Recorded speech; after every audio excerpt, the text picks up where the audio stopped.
PlayStation Nation. You are now tuned in to the What's Up PlayStation podcast. What's up? What it is, what it do? What's up? What it is, PlayStation, what's up? Bari and Persona got it locked in the tub. Saturday mornings, y'all know what's up. What it is, what it do? What's up? What it is, PlayStation, what's up? Bari and Persona got it locked in the tub. Saturday mornings, y'all know what's up. They don't need no introduction. You already know what you getting, and that is facts with a discussion. The greatest to bless the mic without the needless interruption. Face it, we got an anatomy like a little bite of me for a concussion. You know what's up, man. I mean it when I seen it, I was proud of these brothers. They entertain the people every week without cussing. And you don't ever hear the drama, they keep it clean on the podcast. Independent duo doing it big when they broadcast. Haters hate to see them doing positive things. PlayStation Nation got you, ain't it obvious, man? We pulling up every week and showing love in the chat. Unlike these other channels, these guys are showing their back like, what's up? What it is, what it do? What's up? What it is, PlayStation, what's up? Bari and Persona got it locked in the tub. Saturday mornings, y'all know what's up. What it is, what it do? What's up? What it is, PlayStation, what's up? Bari and Persona got it locked in the tub. Saturday mornings, y'all know what's up. They don't need no introduction. Persona, the gaming politician, politicking for the come up. Division and vision require precision, decision that gotta be thought of. The potential is exponential, gaming credentials is what they brought us. Get caught up.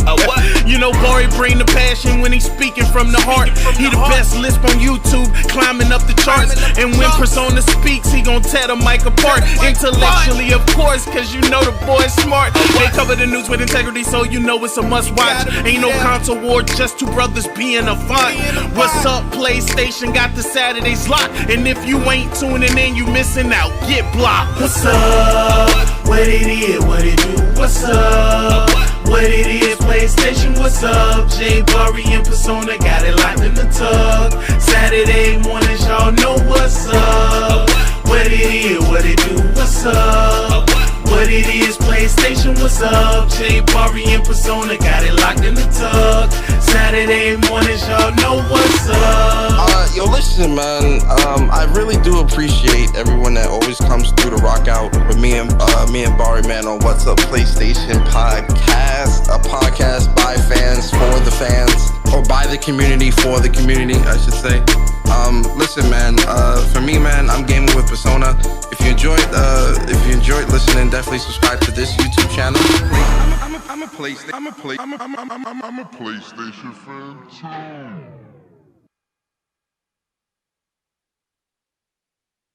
Yo, what's up, everyone? What's up, PlayStation Nation? You are now tuned in to the What's Up PlayStation podcast. What's up? What it is, what it do? What's up? What it is, PlayStation, what's up? Bari and Persona got it locked in the tub. Saturday mornings, y'all know what's up. What it is, what it do? What's up? What it is, PlayStation, what's up? Bari and Persona got it locked in the tub. Saturday mornings, y'all know what's up. They don't need no introduction. You already know what you getting, and that is facts with a discussion. The greatest to bless the mic without the needless interruption. Face it, we got an anatomy like a little bite of me for a concussion. You know what's up, man. I mean it when I seen it, I was proud of these brothers. They entertain the people every week without cussing. And you don't ever hear the drama, they keep it clean on the podcast. Independent duo doing it big when they broadcast. Haters hate to see them doing positive things. PlayStation Nation got you, ain't it obvious, man? We pulling up every week and showing love in the chat. Unlike these other channels, these guys are showing their back like, what's up? What it is, what it do? What's up? What it is, PlayStation, what's up? Bari and Persona got it locked in the tub. Saturday mornings, y'all know what's up. What it is, what it do? What's up? What it is, PlayStation, what's up? Bari and Persona got it locked in the tub. Saturday mornings, y'all know what's up. They don't need no introduction. Persona, the gaming politician, politicking for the come up. Division and vision require precision, decision that gotta be thought of. The potential is exponential, gaming credentials is what they brought us. Get caught up. You know Bari bring the passion when he's speaking from the heart. He the best lisp on YouTube, climbing climbing up the charts. And when Persona speaks, he gon' tear the mic apart. Intellectually, of course, cause you know the boy's smart. They cover the news with integrity, so you know it's a must watch. Ain't no console war, just two brothers being a font.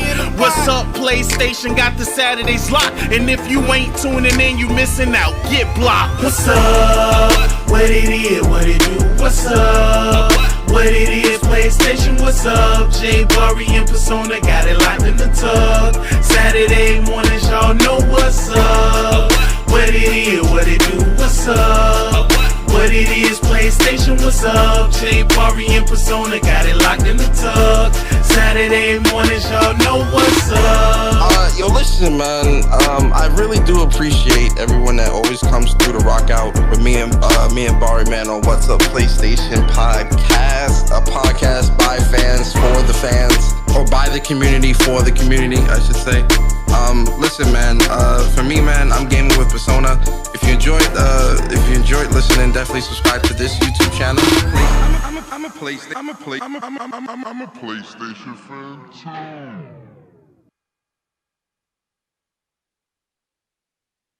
Yo, what's up everyone? What's up PlayStation Nation?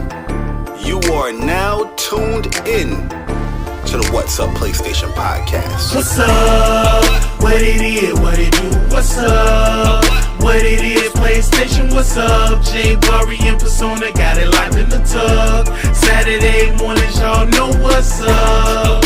What it is, what it do? What's up? What it is, PlayStation, what's up?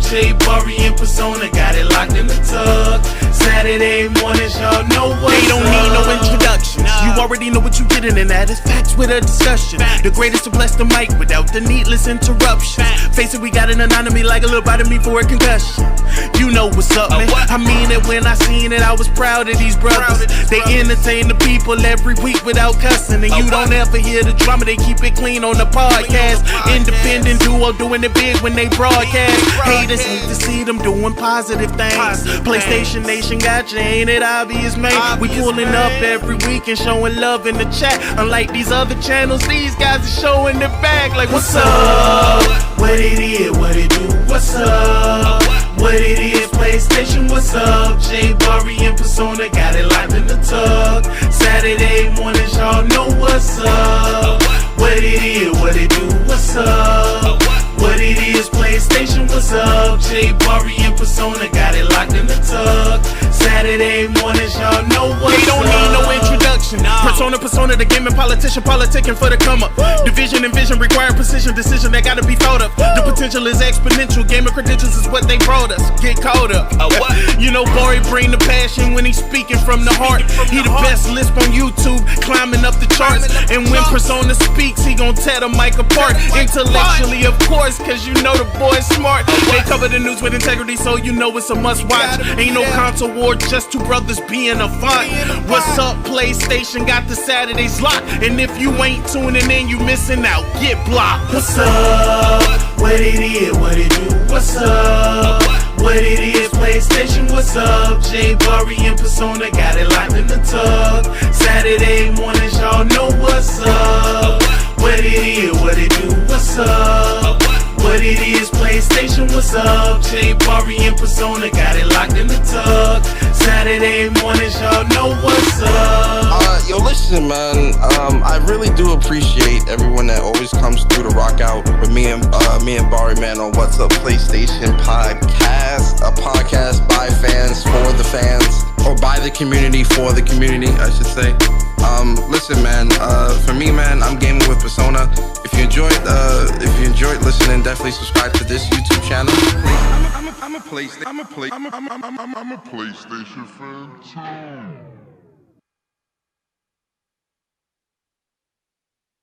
Yo, what's up everyone? What's up PlayStation Nation? You are now tuned in to the What's Up PlayStation Podcast. What's up? What it is, what it do? What's up? What it is, PlayStation, what's up? Bari and Persona got it locked in the tub. Saturday mornings, y'all know what's up. What it is, what it do? What's up? What What it is, PlayStation, what's up? J Bari and Persona got it locked in the tug. Saturday mornings, y'all know what's up. They don't need no introduction. You already know what you getting, and that is facts with a discussion. The greatest to bless the mic without the needless interruption. Face it, we got an anatomy like a little bite of me for a concussion. You know what's up, man. I mean it when I seen it. I was proud of these brothers. They entertain the people every week without cussing, and you don't ever hear the drama. They keep it clean on the podcast. Independent duo doing it big when they broadcast. Haters hate to see them doing positive things. PlayStation Nation got you, ain't it obvious, man? We pulling up every week and showing love in the chat. Unlike these other channels, these guys are showing their back. Like, what's up?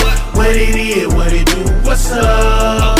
What it is, PlayStation, what's up? J Bari and Persona got it locked in the tug. Saturday mornings, y'all know what's up. What it is, what it do, what's up? What it is, PlayStation, what's up? J Bari and Persona got it locked in the tug. Saturday mornings, y'all know what's up. They don't need no introduction. Persona, the gaming politician, politicking for the come up. Division and vision require precision, decision that gotta be thought of. The potential is exponential. Gaming credentials is what they brought us. Get caught up. You know, Bari bring the passion when he's speaking from the heart. He the best lisp on YouTube, climbing up the charts. And when Persona speaks, he gon' tear the mic apart. Intellectually, of course, cause you know the boy's smart. They cover the news with integrity, so you know it's a must watch. Ain't no console war, just two brothers being a font. What's up, PlayStation? Got the Saturdays locked. And if you ain't tuning in, you missing out. Get blocked. What's up? What it is, what it do, what's up? What it is, PlayStation, what's up? J Bari and Persona got it locked in the tug. Saturday mornings, y'all know what's up. What it is, what it do, what's up? What it is, PlayStation, what's up? J Bari and Persona got it locked in the tug. Saturday mornings, y'all know what's up. Yo, listen, man. I really do appreciate everyone that always comes through to rock out with me and Bari, man, on What's Up PlayStation Podcast, a podcast by fans for the fans, or by the community for the community, I should say. Listen, man. For me, man, I'm gaming with Persona. If you enjoyed listening, definitely subscribe to this YouTube channel. I'm a PlayStation fan too.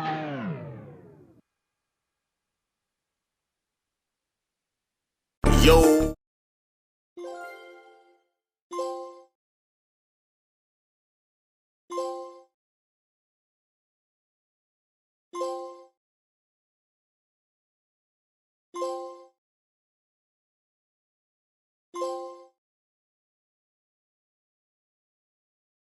Happy New Year! Yo, what is good, YouTube? What's up, PlayStation Nation? Welcome to another episode of the What's Up PlayStation Podcast, episode 148 to be exact. It's been a long time coming, and I know change will come. Man, it's been a long time, man. It's been about over a month, I want to say, since we did a last episode for What's Up PlayStation Podcast. But, you know, when we say holiday break, when we say holiday break, you know what I mean? You know, we just had to take some time, you know, handle some personal stuff. But we did put out some content for you guys with the What's Up PlayStation, you know, WUPS reviews. We also did our What's Up PlayStation reaction to the Game Awards, which you guys came out, you guys turned up on that one, man. Almost like 10K views on that live stream right there, man. So thank you for, you know, supporting and sticking with What's Up PlayStation at the end of 2023. But now we are in 2024. So happy New Year to everyone. We appreciate you guys coming through and you know, see you guys messaging in the chat, and the WUPS Nation members is coming through, man. We appreciate it, guys, man. But it's a new year, and for those new people that are here, we are a PlayStation centric podcast where we talk about the latest, and I mean the greatest, the good, the bad, the ugly news of PlayStation throughout the week. I am one of your hosts, Jay Bari. It's been a long time. We got a Brady Bunch thing going on out here. You see my bro down there, my brother from another mother, the king of Queen himself, Mr. Gaming with Persona. Your Persona, what's good, man? Yo, what's good, man? Yo, shout out to everybody in the chat, man. Big shout out to the WUPS Nation members. Biggest shout out to the WUPS subscribers. Shout out to anybody brand new finding our show for the first time.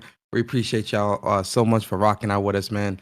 We are in 2024, man. Happy New Year. I hope everybody had a great and relaxing holiday time.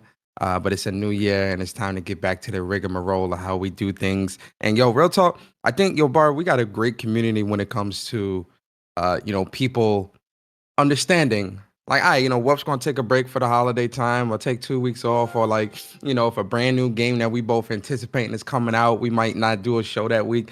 And like our supporters, man, they understand. They're like, yo, listen, the WUPS boys, they gamers. So, it might be a weekend they don't do a show because it's a big game. Like, I can tell you off rip, Final Fantasy VII Rebirth, Gran Fantasy Relink, might be looking a little spooky. It might be looking a little spooky. But, it feels good to be back, man. I miss doing the show. I miss rocking out with the WUPS community, man. And we just really happy to be back. And shout out to y'all, man. Appreciate y'all. Yo, you guys are already blessing up the chat, man. Shout out to Cyber Dragon. You know what I mean? That's the dude right there. That's our guy from way back. Gifting 5 what's up PlayStation memberships. You know what I mean? So everybody that, got the gifted memberships, welcome to the WUPS nation. Don't be afraid, spam up the emotes in the chat. And we appreciate it, Cyber Dragon, for the gifted members. Also, JC 2013, man. Welcome back to the WUPS Nation, man. It's 10 months, baby. Let's go! Yes, sir. Shout out to JC, man.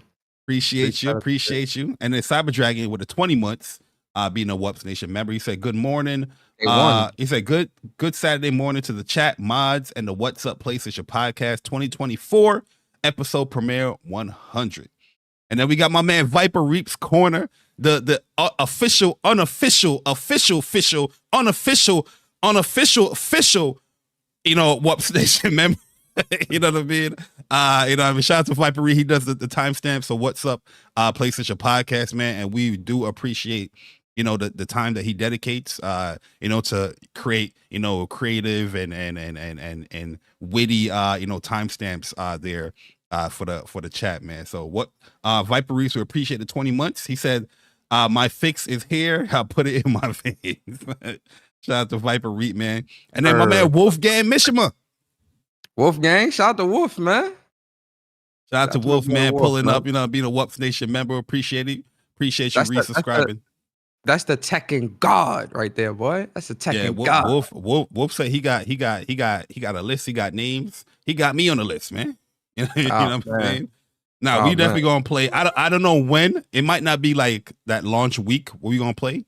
But we definitely ain't gonna be that launch week. Absolutely not. You might have to wait a little bit on my behalf, Wolf, man, because 2 of my most anticipated games come out the same month. So Tekken is gonna be bought. Tekken's gonna be bought. You know what I mean? I will trade and practice a little bit, but please believe it, I ain't gonna be super competitive until those 2 games are really completed. Then we got my brother, you know what I mean? The official, original, council member. My man Stealth Guy gave me in the building with 19 months being a WUPS Nation member. He said, morning to the brothers and the chat, man. What's good, Stealth, man? We definitely got to bring some of the council guys on the podcast. Yeah. I hit up Vic the other day. Vic said he's cool, but you know what I'm saying, he's building up his channel. So big shout out to my man Vic, man. That's my guy right there. Yeah, for sure. Yo, Dre, what up, guys? What up, everybody, man? We appreciate you guys coming through. It's the first episode in 2024. It's going to be a good one. It's going to be a fun one. You know what I mean? We got some fun news to talk about. We got 2, fun topics as well. You know what I mean? Where you guys can always participate when we get to the topic portion of the show. But Persona. Yo. How was 2024 treating you, man? Real talk, man. 2024 has been it's been really good so far, man. For me personally, like, there's, I don't really do like the whole new year, new me stuff. I don't really do that stuff per se, but I always set goals for myself, yearly goals for myself, monthly goals, quarterly goals. I always do that. So for me, man, between like work this week has been stress. First week back, Talk about it. yo, listen, man, it's so stressful this week. It's so draining. Um, for the first week back, man, it's just been like really, really crazy. And then when it comes to like, certain things, like, I've been studying a lot and, all this other Like stuff life that I'm doing goals. personal. Yeah, life goals, a lot of personal things that I'm doing. So yeah, it's been a great year. It's been a great year so far. What about you, Bari, man? How's your 2024 going so far, Mr. Light Skin? You feel me? Mr. Jerk Chicken, the COD God. Wait, let me not say COD God now, man. Hold up. Let me not say that because somebody might come out the woodworks wanting to challenge you.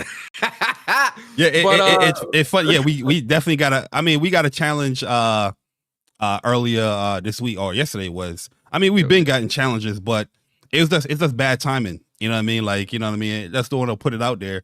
Nobody's scared to play Call of Duty with anybody in the community or whatnot. It's just currently the two people you want to challenge don't have the game and not playing Call of Duty. You know what I'm saying? So yo, my mind is like, I'm not even thinking about Call of Duty right now. And yo, it's crazy because normally I'll be hitting up personas like, yo, I think I'm gonna buy it. You remember Modern Warfare 2? I hate Modern Warfare 2. Modern Warfare 2 was like that. Refunded it, and then bought it. And I was like, yo, Persona, all right, we gonna play it up. We met some cool people in the community as well, where we was playing and whatnot.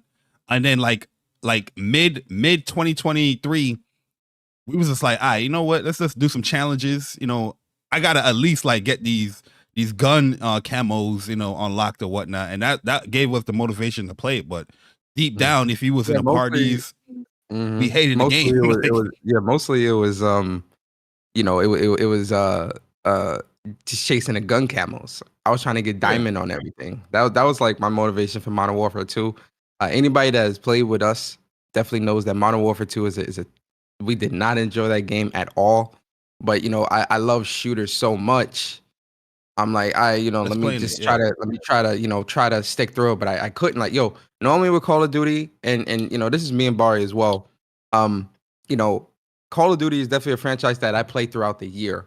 So whenever it's that gaming lull or it's COD Sundays or a weekend, I'll hit up Bari, but yo, Bari, and this is for years. This is not just like brand new, this is years. Like, yo, Bari, you trying to run some COD for the day? Yeah, let's get on there. Or I'm already on there. All right, I'm about to get on right now. And old school CODs, Bari, what we do, like a 5-hour session, 6-hour sessions? I can't even stay on sometimes. Yeah, that's what I'm saying. Like, I can't even stay on these new CODs for more than like an hour and a half, or maybe 2 if it's like a good crew and we laughing and joking and stuff like that. I just can't do it. But I don't mind playing against other people or playing with people and things like that. It's just this new COD I'm not feeling right now, and at $40 I'm not picking that up. Absolutely not. Ain't even buy it. Like I'm always open to playing people. Like that's why we have open lobbies. You know what I mean? That's why COD Sundays, like came what it is. You know what I mean? Because normally COD Sundays was just a private thing between the crew. You know what I mean? But it became more open because we met more people within it. But at those times nobody was really pulling up. Even when we was playing Modern Warfare 2 like that. Definitely many tweets that you can see like, hey, open, come through if you want to come through. Nobody came through. But at this time and moment, just not playing Call of Duty. But if eventually if we do get it, you know what I mean? Yeah, we'll definitely play it up for sure. Mm-hmm. But how's your 2024, bro? How's it going? So I mean, it's only 1 week, but it's been cool because mostly like the heavy workload stuff is dying down. And the stuff that I really want to do, like, getting back to like Valhalla, and there's other games that I want to play. I can like say I can really, really do that, like, this weekend and going forward. You know what I mean? There's some VR stuff that I want to get into and complete as well. But I just couldn't do that at the end of the month of December or, this week, closing out everything. But now, what I mean, I can get back into that gaming mood because really, truly, I've been on my lazy shit.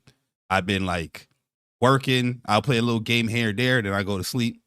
Mainly Grand Blue is all I've been playing. I've got like 60 some hours in that game, which, you know what I mean? I don't think that's like crazy. You know what I mean? Because I didn't really get too much time to play like that. But yeah, but now I can definitely get some good gaming going in. But yeah, 2024 has been great so far, man. You know what I mean? All the goals work wise has been accomplished. You know, now we just got to accomplish some of these gaming stuff and get those things out of the way. You know, personal life, you know what I mean? Got some goals as well that I want to accomplish, you know what I mean? And, you know, cut down, you know what I mean, a little bit of weight as well. You know what I mean? I want to lose at least like 10 pounds, you know what I mean? Then bulk up. That's nothing. Yeah. That's nothing. Yeah, I can do that in like a good 2 weeks, to be honest with you. It's just now getting to that mentality of we doing this every day. Yeah. I want to get back into basketball shape for real. And then, you know, gonna be traveling and all that stuff too. I was gonna say, man, especially for the summer, man, you know, we gotta be proper. So, you know, we definitely, your boy, we definitely bulking up out here and I see as well, man. I see you say you in the gym a lot as well, man. So yeah, you know, I mean, that's good stuff. It's been a while too. It's been a while. It's good progress. Good progress. Yeah, I'm happy. I can see it. So thank you. You. I mean, yeah, you looking cuter than before. 2024, we back, baby. Why this guy always talking like that, man? Yo, chat, get your boy. You gotta make him feel uncomfortable. You know what I mean? Oh man, this guy is funny. This guy funny, man. But yo, man, we gonna get to the show, man. We gonna get to the show. You know, today we don't have any games for the week. You know, there's no games for the week this week because normally we wait for the Push Square to put out you know games for the week and whatnot, but they didn't update their you know games for the week on since like December. So there are some cool games that came out throughout the holidays, which, you know, Have a Nice Death I think came out, which is a game I'm yet to start, but I bought it, downloaded it, getting ready to play it. And I think that's like the new one, the newest game I bought other than Grand Blue and, you know, Avatar or whatnot. But you know, we'll be back with the games for the week the next show. Oh, just a quick update too. You know, I know we starting at 2024, but I got some personal stuff I gotta take care of next weekend. So next weekend, I don't think there's gonna be a show next weekend because I'm going up to see my friend. You know what I mean? It's been a while. He just bought a new house and his girl, you know, is pregnant and whatnot. So it's been a while since I saw them. Going to go visit them for the weekend and, you know, keep it pushing. And after that, you know, we'll be back. But then we got Persona birthday like 2 weeks later. You know what I mean? And Grand Blue Relink. Exactly. We'll probably do a show that weekend. Or a short one. If you want to do it. Yeah, it'll be a birthday stream. It is what it is. Oh, all right. You know what I mean? So just let y'all know, being transparent. Yo, shout out to my man, Mr. Benjamin, man, with a $4.99 iPhone user. He says, I just lost it. Oh, he says, just came by to say what's up. Much love to my NY brothers. New year, new things. You know, the vibes, new year, new things. You see it. Hey, shout out to Mr. Benjamin, man. Yeah, man. Yeah, also shout out to my man, Broken Lobo in the chat, man. You know what I mean? That's a good dude right there. Lobo. Yeah, make sure y'all subscribe to my man, Broken Lobo. He got some good content out there doing his Lies of Peace stuff. And he actually plays games and break it down. You know what I mean? You got my man Upchuck Gaming, Dreology in the building. You know, the Plus on Block boys. They go live every Sunday, 11 a.m. Eastern time. And they will be back this Sunday for Plus on Block podcast. And I'm pretty sure they got a lot to talk about because it's been some good fighting game news. You know, this incredible fighting game news. Yeah. I can't wait to be enthralled in all this new content. I like that. I'll give you a trophy for that one. Yo, at first when I heard it, I was like, but then it rolled. I was like, okay, I got you. Yes, but sir. Yes, sir. How we gonna start today's show off is we're gonna get into the spotlights. You know what I mean? The first spotlight games for the game or games for the week in 2024, man. So Persona, start us off. First, explain the spotlight games of the week for anybody. Let me see if I remember how to do it. Oh, it's a little rusty. Hold on. Yeah, hold on. Let me see if I remember. All right, so we are now in the spotlight portion of the show. And for those that are new here, the spotlight is where me and Bari give you a game or games if we decide to break the rules that we think y'all should check out, right? It could be a brand new game, it could be an old game, it could be a game for your childhood, it could be a game that hasn't even released yet. The purpose of the spotlight is for us to spotlight games that we think you, the community, should check out. I think I did good. Did I do good, chat? Yeah. That was natural. It's been a month. It normally rolls off the tongue, pause, whenever we do the show. So I'm glad. All right. So for me, guys, my spotlight game for the week. First of all, absolutely, I'm breaking the rules. 100%, we breaking the rules. You feel me? I don't know what to do with this guy, man. Exactly, man. Listen, the first spotlight game that I'm a spotlight, real talk. I'm mad that I didn't play this game sooner because I bought this game at launch. The game is called Young Souls. I'm close to the platinum. I will have the platinum today. This game is incredible. Like I bought the game. It came out in 2021. I played through the game. I played a little bit of it, but something else pulled me away from the game when it first came out. So it's been a while, but I've kind of been in like my backlog bag since like the holiday time. Like, wanting to get certain platinums of certain games and stuff like that, right? So I'm like, you know what? Let me go back to some of these games that I want to finish and probably try to get a platinum in or something like that. So Young Souls is one of those games, right? And so, I love this game. The combat is fun. It's a 2D Metroidvanian style Souls-like combat is dope too. Game. Yeah, the combat is so fun. Like you play as a brother and sister. The brother's name is Tristan, the sister's name is Jen, and you live with this professor dude, and he gets kidnapped by these goblins in this underworld. And so your job is to, you got to go and save him. So that's the premise of the story. And like, it's got armor, it's got stats, right? Like it's got nice RPG elements. Like it's not like a super long game. It takes maybe like right now I've got maybe like 12 hours in the game and I'm already at the end of the game where I'm about to almost fight the final boss. But it's got really good combat. It's got, crafting and all this other stuff for weapons and armor and all these different things. And like I said, it's very Metroidvania style where like, there's definitely a lot of backtracking that's going to go on once you get certain items and certain keys and stuff like that to go back to open secret doors and all this other stuff. Very fun game. The combat is good. I posted a little bit of gameplay up on my Twitter. It's a great game. It's a fun game. The combat is fun. The bosses are tough, especially if you're playing on the hardest difficulty. Playing on the hardest difficulty is stressful as hell, but it's very, very fun. I'm really enjoying this game. Young Souls. Definitely look into that, man, guys. Definitely check that out. Second game, The Last of Us Part 2 Remastered. Oh, absolutely. Is that first party? Absolutely, that's first party. That's first party right there, right? Listen, Last of Us Part 2 Remastered.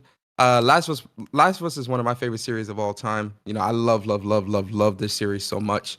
I am doing my Road to Last of Us Part 2 Remastered series. That's continuing this afternoon or this evening, I should say, with Last of Us Part 1 playthrough. But Last of Us Part 2, man, that remaster, I'm excited for that because I'm really excited, not just to relive that experience on a PS5 with better graphics and all that stuff, but also the no return mode, right?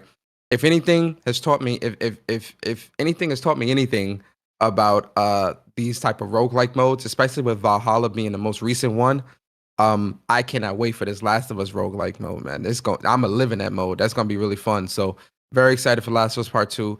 Third game, God of War Ragnarok Valhalla. Listen, if you haven't played this free DLC, we all played it because you done spoil the goddamn game when you in Kratos. Here you go.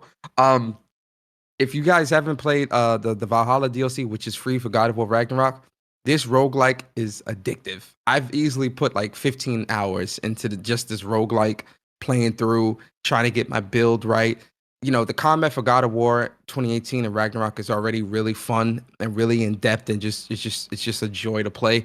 Valhalla just takes things to the next level, and I really love this roguelike. It's free. Play that. All right, Bart, relax. I'm almost done. I see you. I see your face. 2 more games. Prince of Persia, The Lost Crown, That comes out January 15th. Demo talk comes about out January. The demo comes out January 11th.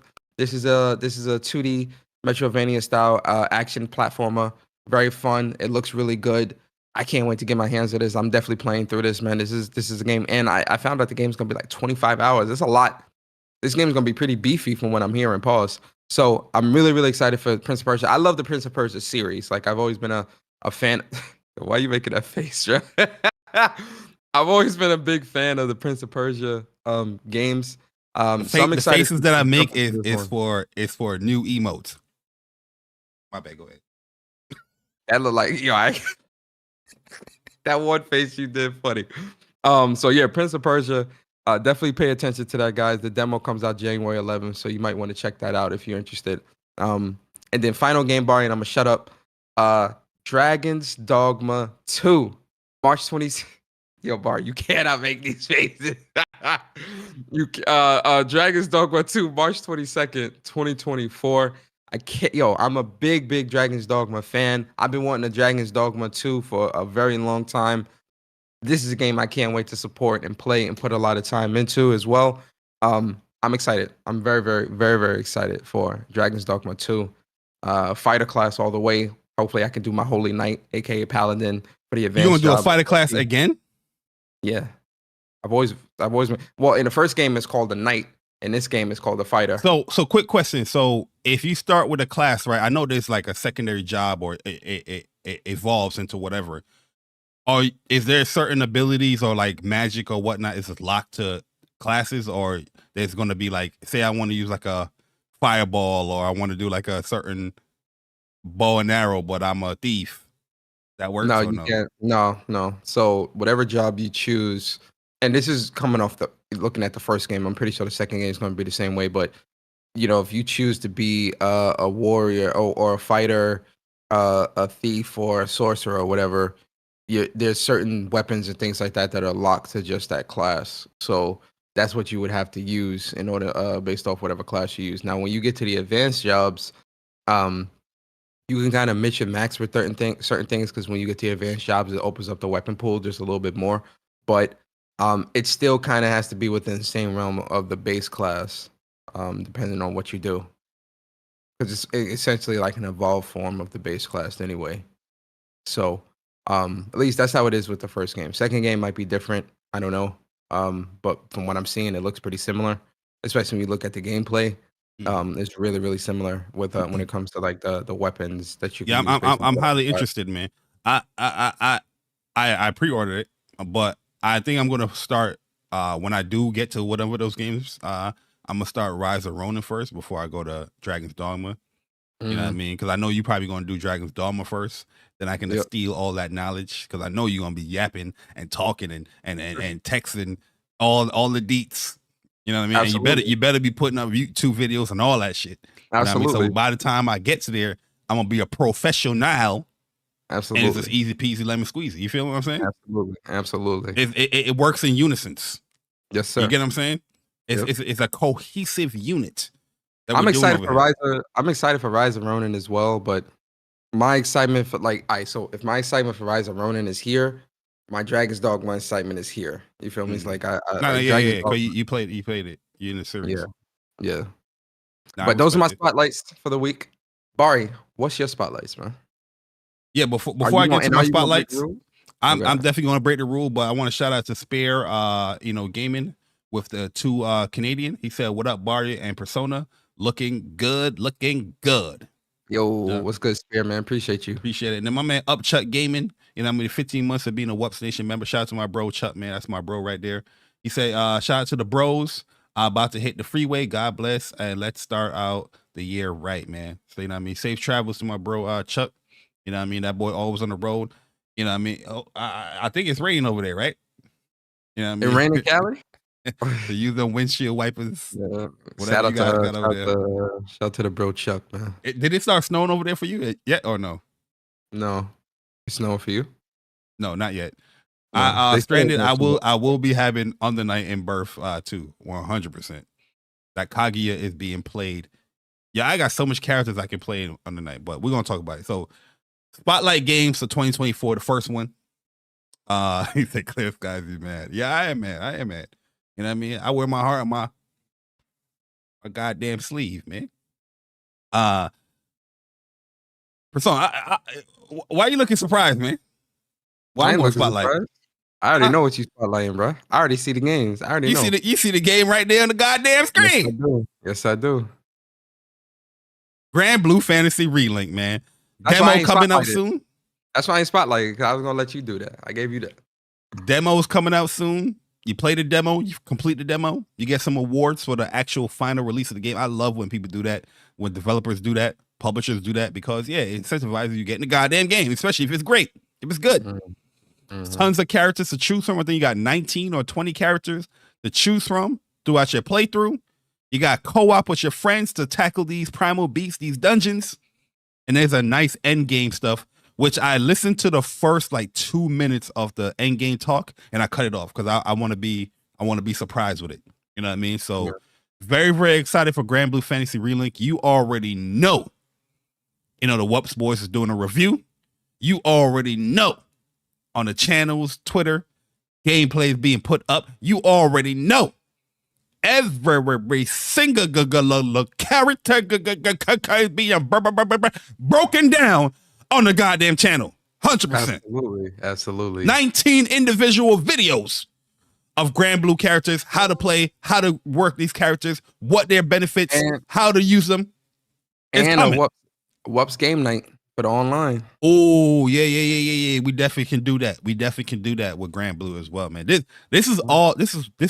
game and Final Fantasy been on my mind heavily, heavily. There's so much times where I'm like, let me get back to God of War, which I am going to get back to this weekend.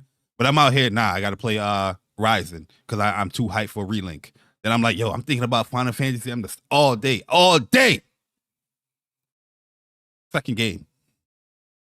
Cloud Strife, it's all time. It's all time. Final Fantasy VII Rebirth, man. I ain't even gonna say much more about it, but listen, man, there's a lot of things I said about Final Fantasy VII Rebirth.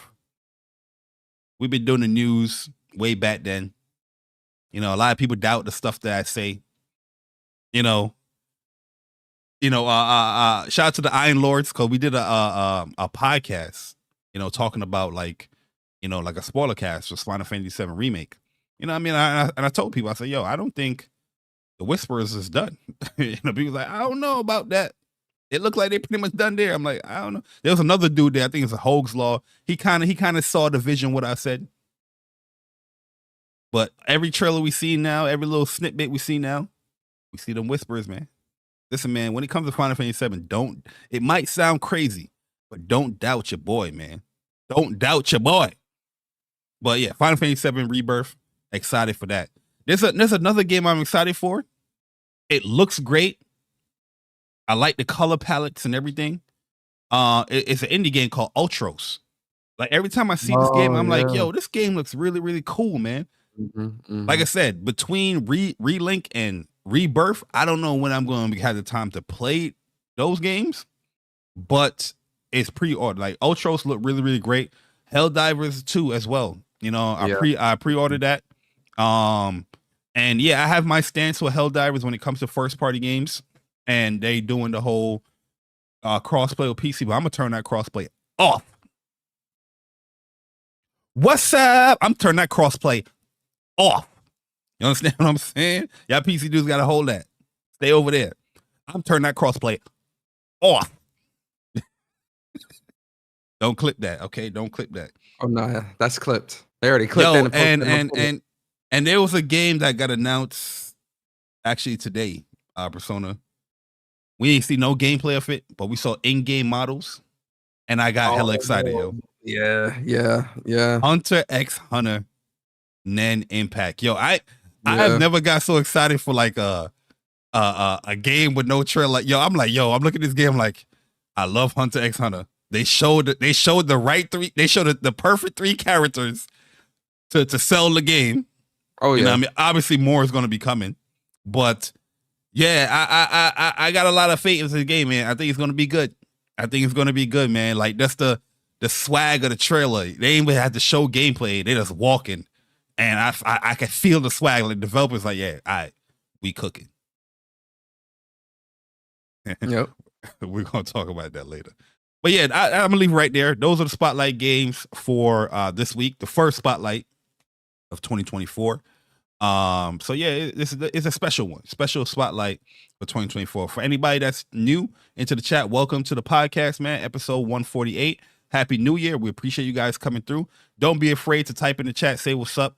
We definitely appreciate you guys. We see the comments as well in the prior videos and whatnot. And yeah, we appreciate you guys' comments, even if you guys disagree with the things that we are saying. You know what I mean? Nobody's out here, banning anybody or deleting messages because they have a disagreement with us, even with the trolls. As long as you ain't doing no crazy bigotry or racist stuff, then you should be fine. Even if you're an Xbox fan, Nintendo fan, and you talking your 1-2, it's cool.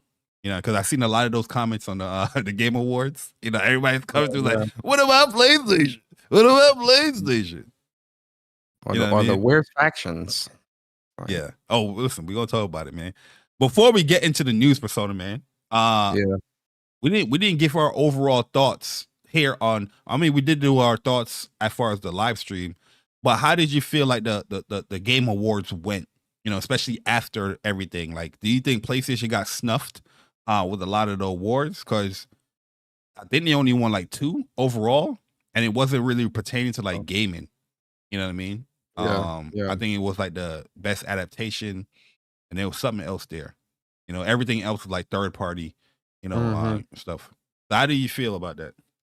I don't know. I feel like certain categories. I don't remember if Spider-Man won like action adventure or something like that. No, actually, Spider-Man didn't win anything. Yeah, it didn't. I feel like Spider-Man should have won like action adventure or best action or something like that. I feel like it should have definitely got at least one of those awards or something like that. Only because when you look at Spider-Man 2 compared to like Spider-Man 1, Miles Morales, and all that other stuff, it's a huge step up even from Miles Morales.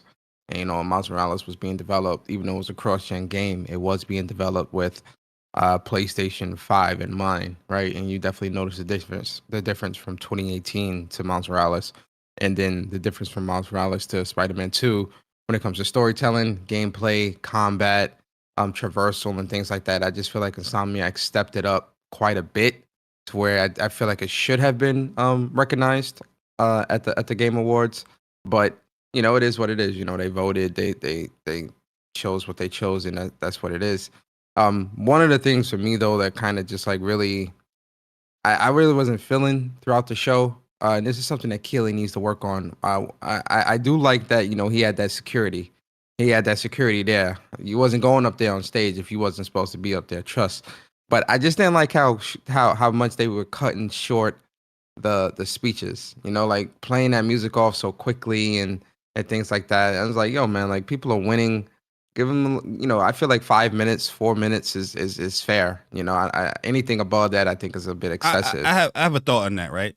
Because I understand the business proposition of that. You having those ads run. You know what I mean? Because those are the people that's paying and invested into the show.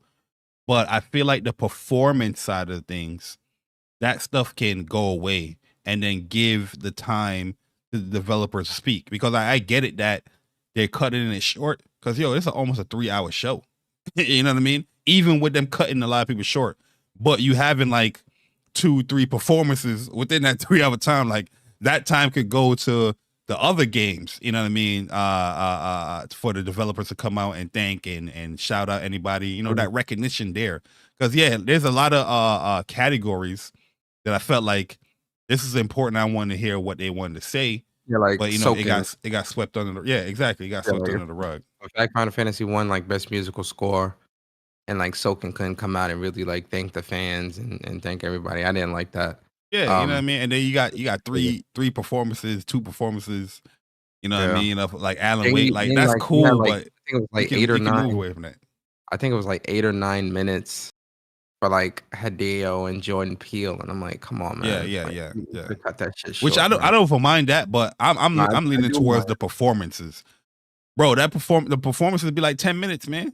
Going through the game song, like especially the developer already came up and spoke, like the performances stuff, you're not gaining any like marketing value outside of the developer, you know, when it comes to the game awards. You know what I mean? Like, yeah, having the commercials run, okay, I can see the value of that because that's paying the bills.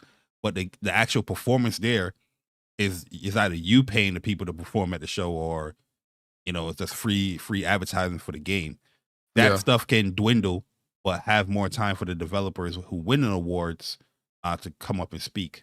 And if you were smart, you'd be like, okay, the influencer award or the best content creator award, you can use that as your marketing tool, because the people that love those influencers is going to be watching the show to see who wins, and whoever wins give a speech. You know what I mean? Right. But it is what it is. I don't know.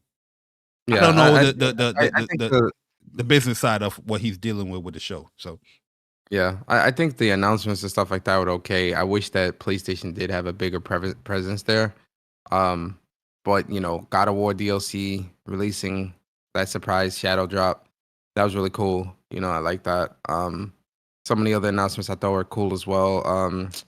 What's this game? The DNF game with Ghost. Oh yeah, that was dope. That was dope. That looks absolutely incredible. Monster Hunter Wilds, super excited for that. You know, so like there's a lot of stuff there, you know, gaming wise, that I thought was announcements like, was great. Cool. Announcements was great. But I do think when it comes to like the game awards, you know, and granted, I think a lot of us really watch it for the announcements, and I think Keely knows that a lot of people that's building these shows know that. But he understand the gaming audience, but if that's the developers, you gotta developers. Yeah, I feel like you know, when it comes to developers, you should do a bit of a better job of like, you know, properly recognizing them, because it is a game awards to show appreciation to the developers, people that's actually making the game. So I do think, you know, going into next year, you know, I think it was like a minute and 30 seconds that people time had, or 2 minutes. It was like 30 seconds. Oh, you're talking about overall? Overall, yeah. I feel like you could bump that up to like 3 minutes, you know, and maybe cut back on like for one award. Yeah, 3 minute talk. I mean, listen, hey, you know you're not for that. Yo, you know how long them shows was before? Them just like 4 hours, bro. After this showcase, I was tired as hell, bro. I was tired as hell, and all we did was react. Nah, bro. It's 3 minutes. No. What I'm saying is, you can, certain things could be allotted for one thing over another, so you can cut back on certain segments of certain things so that it. Oh yeah, I agree. I agree with that. I'm not saying keep everything else and just tack on 3 minutes to everybody's speech. I'm not saying that at all. What I'm saying is, next year there needs to be a healthy balance of allowing people a adequate amount of time to speak, where it's not too drowning. Like, we don't need, you know, shout out to Christopher Judge. Can't wait to have you on WUPS one day. But you know, we don't need Christopher Judge level of like, you know, 9-10 minutes on the stage. No. But I do think, you know, when people were coming out to announce the awards, all that bullshit, like Anthony Mackie with that bullshit, cut that stuff out, man. Like all that. What's wrong with Anthony Mackie, man? Just the monologues and all this dumb stuff. Like, you can cut all that back. Those bring the eyes, persona. Those bring the eyes. I'm trying to tell you. But see, I'm not saying that they can't be there. What I'm saying is cut back what they're doing, because they're giving more time than the actual person getting the award. That's crazy to me.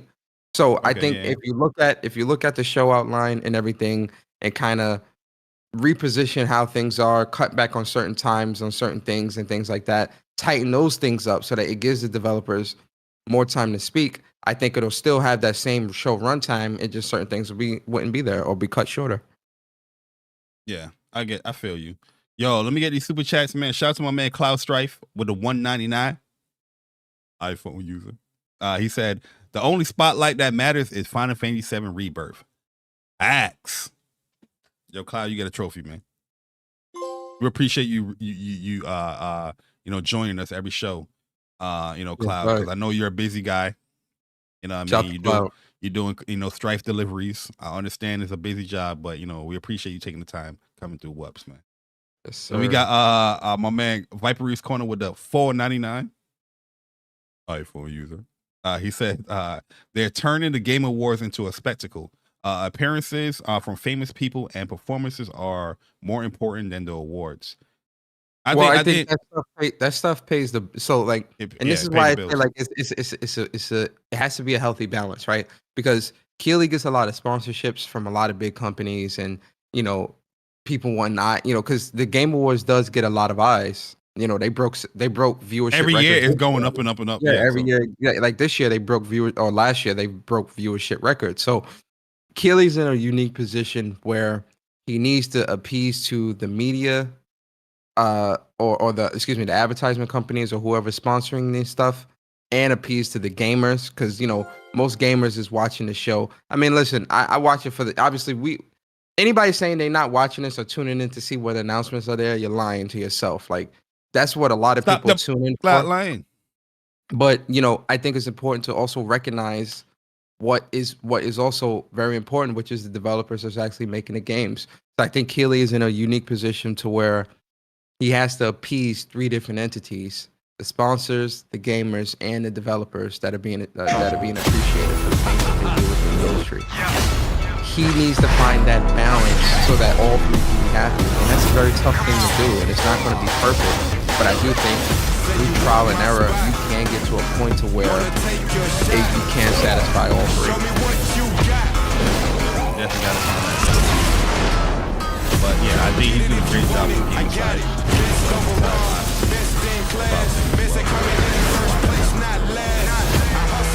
Shout out to Jay Wright. Join 20 months. The audio is too loud. You got audio playing for the video? It's too loud. I was muted. My bad. I forgot to mute it. My bad. Can you hear us now? We good? Yeah, we good. Oops. Yo, that was a new addition. And I just forgot to mute it. But my bad, guys. But yeah, shout out to Jay Wright with the 20 months of being a WUPS Nation member. He said Happy New Year to everyone. We appreciate you, Jay Wright, coming through. But yeah, with that being said, you see the background new trailer has came out. It blasted in your ear just now because it was a dope song. But, hey, don't copyright us. It's a dope song. But we're gonna give our thoughts on this new trailer, man. 2024 hype. PlayStation, they typically do these trailers every year, and they put out like an article, highlighting some of the games that's going to be coming to 2024. But before we get into the actual article, Persona, what's your thoughts on the actual trailer? That they were just released here. Do you like it? You think it's good? Think it's bad? Yeah. You think it's... Yo, real talk. I really enjoyed this trailer a lot. I thought this was a really good trailer, kind of showcasing, some of the things that you can expect to be able to play on PlayStation in 2024. I think it was a good trailer, and we got some surprise confirmations as well, at least from PlayStation.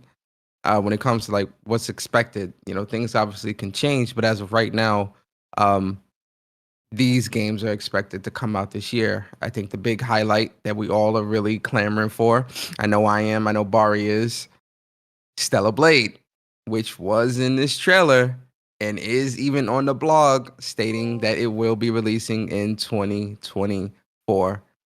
I'm hyped. Concord as well. Concord got announced, that got announced last year. They said that's coming out this year in 2024. That's a game that I really want to see more about too, because this is supposed to be a sci-fi first-person PvP multiplayer shooter made by some of the old school Destiny, Bungie, and Call of Duty devs. Oh yeah, I want to see that.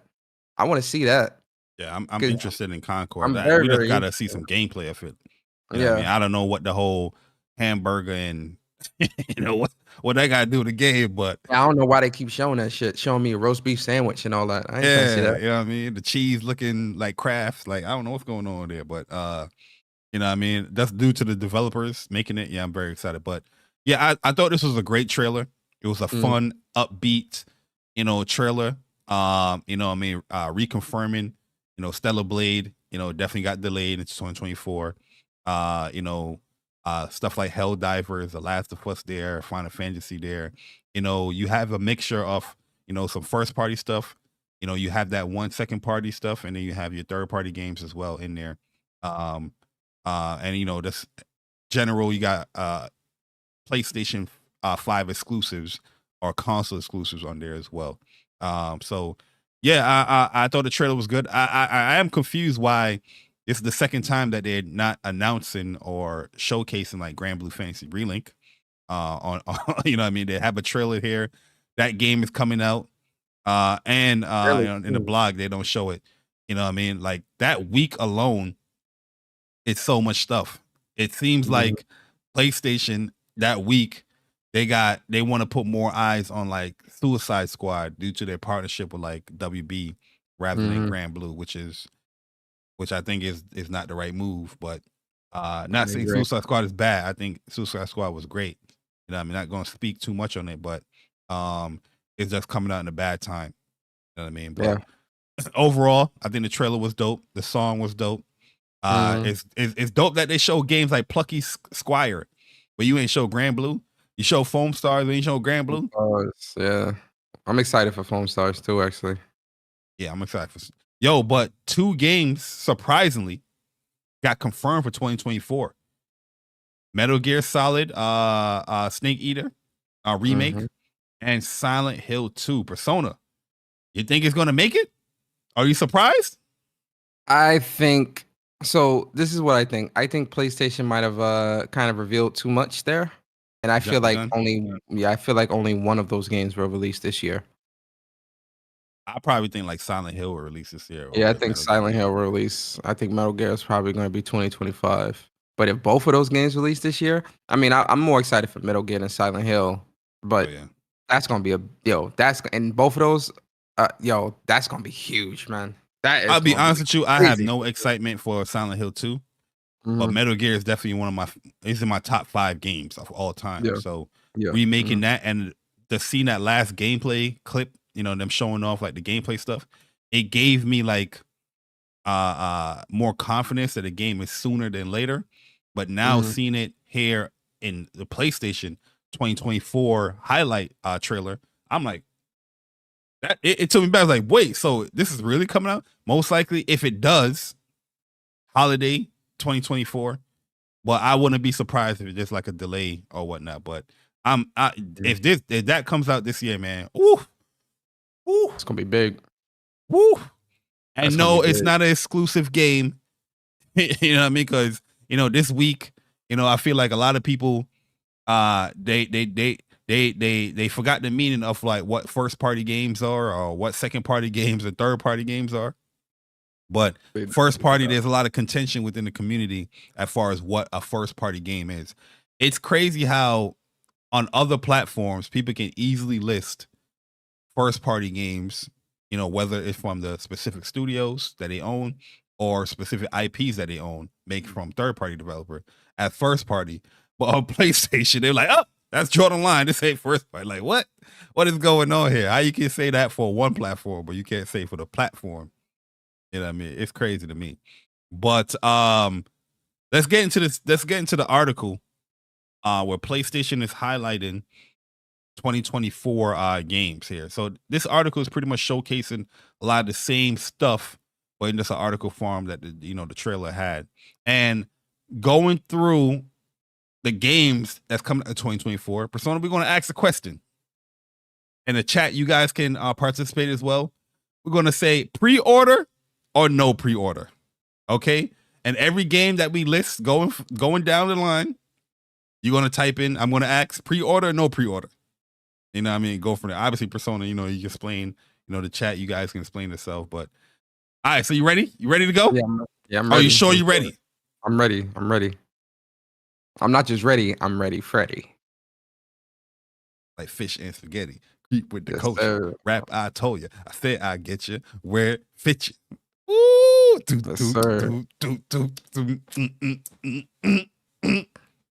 Y'all wasn't Harlem shaking. Y'all wasn't Harlem shaking, man. Oh, listen, Harlem shake. Listen, man. I used to do the hop and all that shit. Come on, man. Stop playing with me. But all right, here we go. First One game of we the best have. songs, the Harlem Shake to Special Delivery. Special Special delivery. delivery.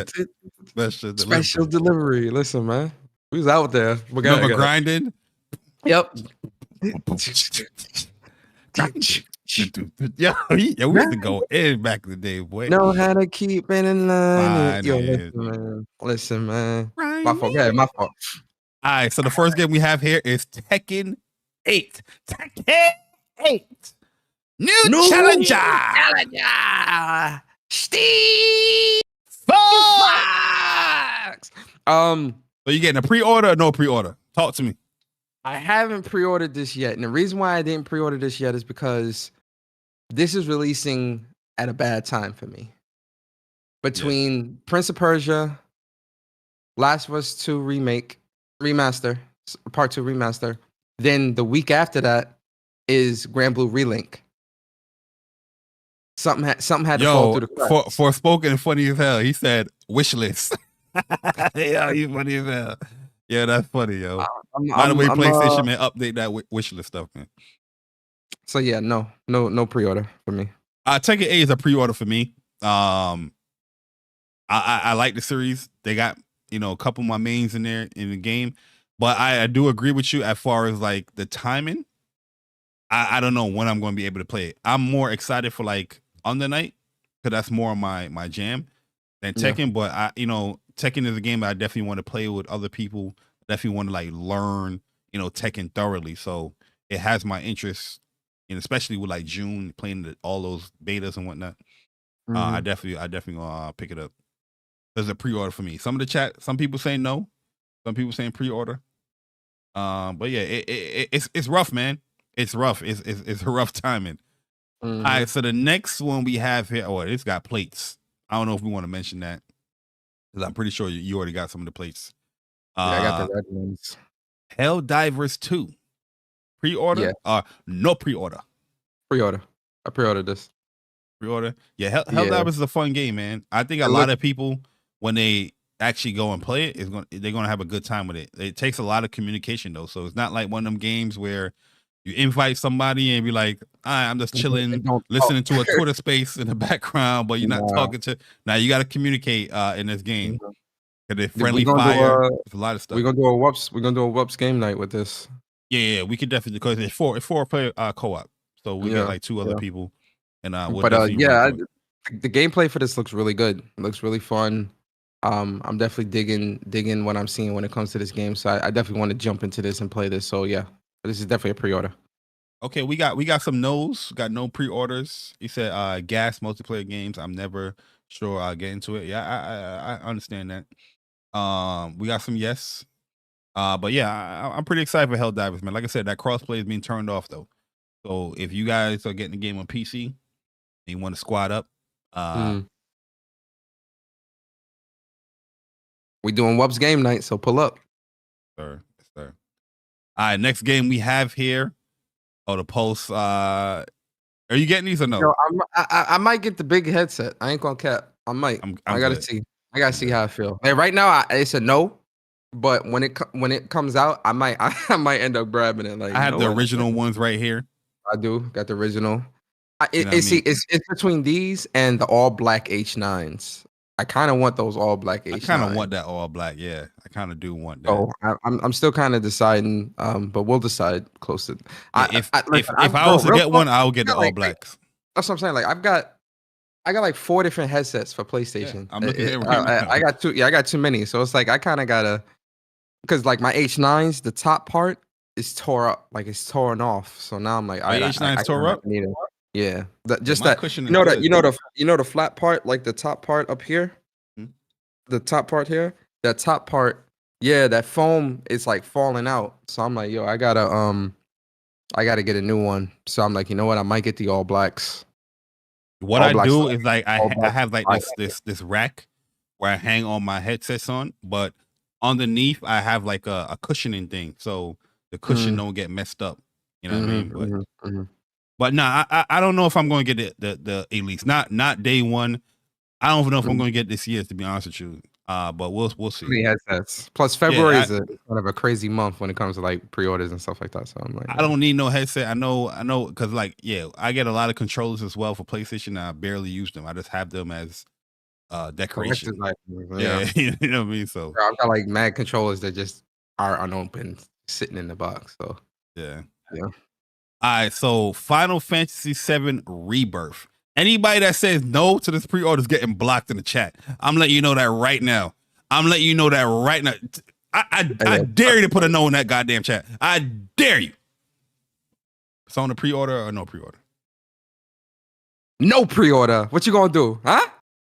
What you gonna do? What's up? What's up? That's my gaming punch. Yo, that's how I view all gamers. That's how y'all punch, yeah. Bro, is this even a question? Of course, yo, I've got the collector's edition Sephiroth pre-ordered. Can't wait to get that statue. I'm hyped for that. Hold on. I got a lot of people I got to block right now. Shake Capo blocked. Go on, block Dreology blocked. 2013 blocked. Upchuck Gaming blocked. Side Effect Gaming blocked. Who? Side Effect? Side Effect Gaming. Oh my goodness, blocked. Side Effect, you blocked. John Donuts blocked. Gianna Don blocked. Diablo Dark Matter blocked. Gian. Not my boy Gian. Oh no. Danby Gaming blocked. Yeah, no. Y'all are rude and disrespectful. Absolutely. You know what I mean? Damien, you got no podcast training. Not my boy Damien. Damien said no. We got to block him in the chat as well. Oh, Damien, man, gotta block him. Not my boy Damien. Come on. Y'all got no goddamn podcast training. Okay. Y'all need some podcast home training. Nah, but real talk, yo, this is like top 3. This is like number 1 on my list. Final Fantasy VII Rebirth. I got the collector's edition. I got the Best Buy edition that comes with an extra exclusive steelbook. Yeah. And I got this digital deluxe. I'm ready. I'm ready for this. Yo, they did such a smart thing because there's a twin pack. If you didn't even play the first one, or let's say you got it through like Plus, but now you say your Plus ran out or whatnot, and now you trying to play the game again, you can buy the game for just one price. You know what I mean? The $70, or then the digital deluxe, you get both, digital deluxe stuff. So yeah, this is a pre-order for sure. You know the vibes. My most anticipated game for the year. Most anticipated game for the generation, to be honest with you. But yeah, very, very excited for this, man. And some of y'all, you're gonna be in some luck because there's gonna be some giveaways for this joint right here, to be honest with you. So definitely tune in, lock in. I'm hella excited for this game, man. And yo, really and truly, yo, I promise you, you ain't gonna see me on no Twitter, yo. I'm logging. I already put my time in. Yeah. February 29th to March 11th. I got the couple of days after week off. I know, because that's closing time, right? So you gotta. Yeah, cause that's right. Yeah, I want to get that done, but yeah, bruh, when this come out, man, bro, midnight. You gonna see some YouTube videos, but midnight, I'm gone, bruh. Yeah, I'm gone. Midnight of the 29th, bruh. You're not gonna see me for like a week. I'm gone. For real. All right, so next game we have here is Stars. It's a pre-order or no pre-order? Yo, we play. Yo, I think I put like 25 hours into the beta of this game. Yeah, played a lot. I played this game a lot, and I was one of the dudes that definitely was looking at this game like, yo, I'm good. This ain't my cup of tea. I ain't trying to play this or whatever the case may be. And yo, we played it. I fell in love, man. I already got my 2 characters too, man. Penguin, and oh boy with the shotgun. What's his name? Agito. Agito. Penguin, Agito. This is day 1. Foam Stars is day 1. That's getting pre-ordered. Yeah. Penguin and Agito, those my mains. I enjoy Agito more than Penguin, actually, believe it or not. That shotgun is crazy. Sliding around on the surfboard and then doing your jump shot. Listen, your boy is out here. So Agito and Penguin, I can't wait for this game. Yeah, this is a pre-order, 100%. Yeah. Foam Stars 100% pre-order. You see the blue right there on the top of the screen, man. Soa, this is a bad motherfucker, yo. This is when I switch over to Soa, it just like it sunk up, man. Like, all right, this is my play style right here. I did like the 3 burst girl as well, with the fake What's her leg. name? Yeah, I know what you're talking about. She was good too. She was dope, man. Cause now, like the first day I didn't really understand what's going on, but like later on after playing the other characters and getting back to her, I was like, oh yeah, I can understand the play style with her much more. But yeah, I think all the characters fun. Agito is fun too. He was fun playing around. Especially if you like that Splatoon type character. You know what I mean? I think Agito is the one to go, or Agito, whatever his name was. Agito, and Penguin, yeah, that his character shark, was beast. his shark abilities, like his shark abilities for Agito are crazy because the shark, it's a homing, so it chases you. So you could just throw it out there and it's gonna chase dudes around. I'm really digging this game a lot. I'm really digging Foam Stars. So yes, it is. I love the hell out of Soul Super. Like it didn't matter where you was at. Like if you Oh pop yeah, that the joint, bubble, right? everybody running. You can shoot it, don't matter, yo. She's coming for you, bro. It's like I knocked out so many people with that joint. You know what I mean? But yeah, Foam Stars are very excited for this one. Like Foam Stars definitely gonna be like that. You know, I come and play this game, you know, once in a while. You know, get together and play it type ordeal, man. So, a good game night type of ordeal. Yeah. All right, so next game we have is Rise of Ronin. Pre-order, no pre-order. Absolutely. This game looks incredible. It looks like Ghost of Tsushima 2.0. Just not as pretty. Not visual, yeah. Yeah, visually not there, but this is looking straight up my alley. I'm really excited for this game. It's pre-ordered. It's a day one. I'm gonna be on this game after Dragon's Dogma. So Dragon's Dogma will come out the 22nd as well. So I had to pick and choose, but Rise of Ronin is pre-ordered. I'm probably gonna get to that like a week later.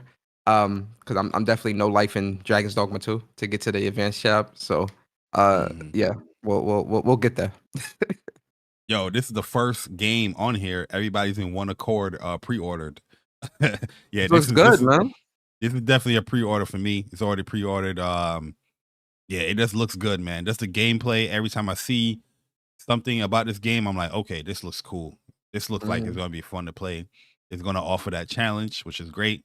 And yeah, I can't wait to play and talk about this game for real. The Rise of Ronin, 100% pre-order. Absolutely. Now, Persona, the next game here. Can I speak on this game real quick? If you're not pre-ordering this game, just like with Final Fantasy, you getting blocked in the chat. Listen, easily. You will not disrespect the yams. Yams. You will not disrespect Stella Yams. Stone just DM me and she said also Persona, anybody that said that they're not pre-ordering Stellar Blade, she will block them and remove them from the chat immediately. Drink your water. They'll play around with Stone. Hey, that's what Stone said. You know what I mean? But yeah, Stellar Blade. I hope they do a collector's edition for this game. I really want them to do a collector's edition. If they do a collector's edition, like you gotta run to that joint because I know it's selling out. And then the model got announced for the game. She's gorgeous. You know what I mean? Yeah, but a lot of people talk about the looks and yams and all that stuff, but the gameplay looks amazing. Let me say, those are just jokes too, by the way. Like, for me, the gameplay of this game is really the seller. That's just like a running joke within the community with the Stellar Blade, Stellar Yams, or whatever. But the combat in this game, the boss fights, all the gameplay that I've seen for this game really just has me like on 10 wanting to play this, man. I can't. The combat. RK said, sounds like I'm getting blocked. RK, you getting blocked, man. Shout out to Arcade. But this is a day one. This is a day. As soon as they put this up in the store, put a pre-order up or whatever, a collector's edition, like or whatever, it's getting bought, man. Like this is a day. This one of them games where like when they go on pre-order, I'm gonna see like a lot of screenshots and people like, I pre-order Stellar Blade, I pre-order. Yeah, for sure. And when that pre-order come out, they dropping a new trailer or a new gameplay for it. So very excited for this second party PlayStation exclusive game. You know what I mean? But yeah, I'm excited for Stellar Blade, man. For a long time now, not just recently. For a very long time. Like what, 2+ back when it was called Project Eve. And we were seeing alpha footage Bro, of this game. I was hyped it's for gonna this game. be 5 years now if you count 5? 2024 Has it been that long? since 2019. Yeah, Oh, wow. it's Yeah. 2019. I remember that stream. I remember that the Speak from the Heart. And Chris Mhm. Ratcher's like, did you see Project Eve? I was like, Project Eve. And I remember he showed like a boss fight, and I was like, yo, this game is crazy. I could definitely see this is me just kind of like talking out loud, thinking out loud. If this game is critically successful, I could definitely see PlayStation locking down Shift Up as a developer. I feel like that would be a good action game developer to have under your Yeah, belt. the game is have that, because the critical reception is what they're looking for. You know what I mean? But yeah, hopefully it's great. You know, the combat looks fun. Hopefully it's intuitive. Hopefully it's streamlined. You know what I mean? People can play it. But they did say it's going to offer that difficulty for the game. They put that in that FAQ quick. It said this game is a challenging game. You know what's Man. funny? You know what I just noticed about this article? I'm gonna let you figure it out first before I say anything. Look at this article and tell me what you notice about this article. I'm gonna give you 30 seconds. Wait, go to the top or just No, overall? just look in the article and tell me what you notice. Just wherever, just notice. Tell me what you notice. I'm gonna go all the way back to the top. Featuring Final Fantasy, PlayStation 2024 highlights.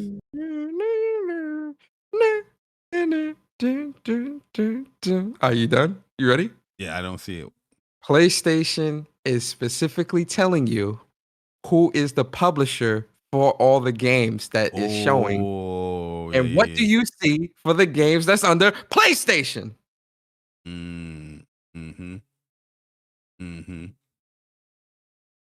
So if there's any type of confusion, PlayStation themselves are telling you what it is and what it ain't. Okay, we can move on. Yeah, I see it.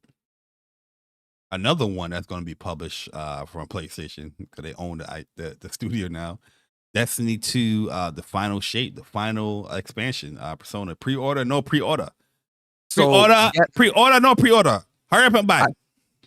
I had this pre-ordered, but then it got delayed, so they refunded me my bread. This is a day one for me. Listen, Destiny is definitely in a bad, funny enough, no pun intended, they're in a bad shape right now. But I've been following the Destiny story for over 10 years now, and I got to see how it all ends with the Witness and the Traveler. And I've done every raid and all that stuff, so like this is gonna be just like that. This comes out in June 4th, so this is a day one for me. Definitely pre-order.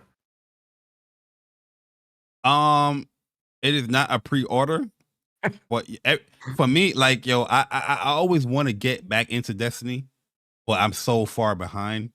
And I know people's gonna say, "Oh no, it's cool." You can't think like that no more, bro. Because the game ain't like that. I'm telling you, it's not. It's not. I know what you say, but that's how my mindset is. Like, I don't like to start.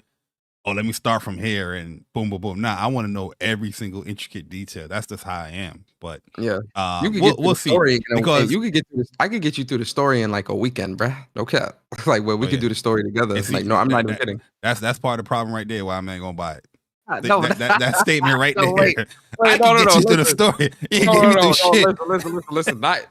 We could play through the story. What I'm saying is, we could play through the story together and get you if you want to see like how the story unfolds. You know what? For you, Persona, I'm gonna do that. I'm gonna do it. I'm hey, my boy. We gonna get you through the raids. I got you, bro. I got you. Me and Highs gonna get you through the raids. You're gonna carry me. Absolutely. But yeah, those are the games right there, guys, that they have in the article. Like I said, Grand Blue's not here. It's funny that they put Last of Us, Part 2 remastered. That's like a sentence right here. But at the end of the day, it's good to see that, they're promoting their games and whatnot for 2024. Showcase? State of play? So, I'm glad that they put this out, right? They put this out kind of just letting folks know, look, 2024 PlayStation's definitely got some things coming down the pipeline, get excited, whatever. I'm surprised Concord is in here, or those other games as well. I'm kind of surprised, but especially when you look at the YouTube video versus, the blog article. But I do think that we will see, not no showcase, I do think we'll see a state of play by March, by like the end of March. Oh yeah, I can guarantee that. Yeah, for sure. Yeah. Showcase, I don't think we're seeing a showcase till maybe summer or fall. Probably like May or June. But Yep. yo, big shout out to JP Loco for the 2A. What's that? Australian? He said some folks need the Aerith treatment. Yo, I guess that was the Final Fantasy all them knows. Yo, listen, I ain't playing with y'all, man. I'm not playing with yo. When it comes to Grand Blue, especially Grand Blue Fantasy Relink, I see that on everybody's list. And I look at that pre-order and I see like number 20 something. I am not playing with y'all, man. I'm not playing with y'all. It always goes like that, no man. Like yo, I and it's funny because I definitely want people to support Grand Blue Fantasy Relink. It's man. everything like, you want in that game, yeah. bro. And it's like, I don't know if I'm gonna pre-order. You know what's gonna happen, Bari? When you start posting gameplay clips and YouTube videos and stuff like that, people gonna be like, "What game is that?" Like, bro, we've been talking about this game. Never for like heard of 3 it. years. What game is this? Yo, is it out now? Yo, for real, on this podcast, like 3 years we've been talking about that game. 3 years, bro. Yep. You know what I mean? Yo, people used to DM me about this game. Like stuff people I didn't even know. I get DM like, yo, Grand Blue, new announcement coming. Grand Blue, it's getting delayed. Grand Blue, oh, now it's gonna be a PS5 game. I used to get that all the time. But when they used to say about the releasing, like I was gonna release this year, that's when I was just like, all right, bro. I'm not listening to you no more, bro. You know what I mean? I'm out here telling people like Grand Blue and some of this stuff come true, but the release date is what people want. Like, nah. Mm-hmm. Yo, shout out to my man Unicorn. Oh, the 20 months of being a WUPS Nation member. He said, yo, WUPS is back. What berries, juice, and lotion Persona and Bari using? Your skin be gleaming. Keep it gaming, brother. Wait, what is it? He said your skin be gleaming. He said, what berries, juice, and lotion Persona and Bari be using? You know, that's like a classic Coming to America thing. And we talk about the hair. It's like, oh, you got berries, juice, what juice? I mean, I drink a lot of water. I use cocoa butter and I exfoliate. That's all you gotta do. Keep your skin moisturized and exfoliate whenever you take a shower to get all that dead skin and oil and shit off your face. Yeah, when you take a shower, exfoliate. I have this thing as well. And exfoliate, don't use like the liquid soap. Liquid soap, don't use that stuff. You gotta use like I use the shea butter, African soap, aloe vera soap on my face. Oh, you use the solid soap. Black soap. Yeah, black soap. Oh yeah, black. Yeah. Oh yeah, you Caribbean, so you know the vibe. Yeah, I use black soap. Black soap, that's in every Caribbean person's house, man. I got a lot of black soap. I could sell them joints. Yeah. I got them stacked up. Yeah, I got and I use that, and I only use that on my face. And telling you, exfoliate, use the black soap all over your face. You get out the shower, put some witch hazel to clean out to truly clean out your pores. Witch hazel, and then put on some cocoa butter, some lotion or whatever. You good. They're like, what the hell is witch hazel? I've been using witch hazel since I was young. Yo, but shout out to JP Loco again with a 2A. He said Stellar Band. Stellar Band. Hey. But let's move it along, man. Cause we got some more news to talk about. The PlayStation Plus games has been announced. So this got announced back in December, but we're gonna talk about it here now, man. So we got The Plague's Tale Requiem, Evil West, and Nobody Saves the World. Persona, how are you reviewing the monthly PlayStation Plus games? This goes to all tiers. These are the monthly games that they include every single month. This is not the game catalog for extra and premium. Mm-hmm. But what score are you giving PlayStation Plus this year? Or this month? I own 2 out of 3 of these games already. Nobody Saves the World and Evil West. I own these games. I had a bad experience with Evil West where I couldn't get past a certain boss. This game had a lot of bugs. Now, I haven't touched the game since I had experienced that bug with the boss, because with the bug, I would glitch into the floor every time I'm moving around the map to dodge the boss or whatever. It would keep glitching me through the floor, or he would glitch, or like it would just like stop. So I gave up on that game because I was going to try to get the platinum. Like I was really excited for Evil West. So like this really disappointed me. They might have fixed it now. So I might go back at some point to, because I did re-download it. So I might go back and give it another try. But just be wary if you do decide to jump into this game that you might experience a lot of bugs and issues. It's a cool game though. Nobody Saved the World's a cool game as well. I haven't finished this, but from what I played of it, it was really cool. So I think this is a dope game. Plague Tale Requiem. I'm not really the biggest Plague Tale fan. I know a lot of people have been telling me, Persona, you need to try the Plague Tale series. It's good. Da, da, da, da. I just never, like, I don't know, man. Like, it just, for me, this just never really appealed to me per se. But I know a lot of people like this game. For me personally, I'm not really too interested in this. But looking at this list, this is an okay list. I'd give this a B minus, to a C plus. Okay. Yeah, same as me. I got Evil West day one.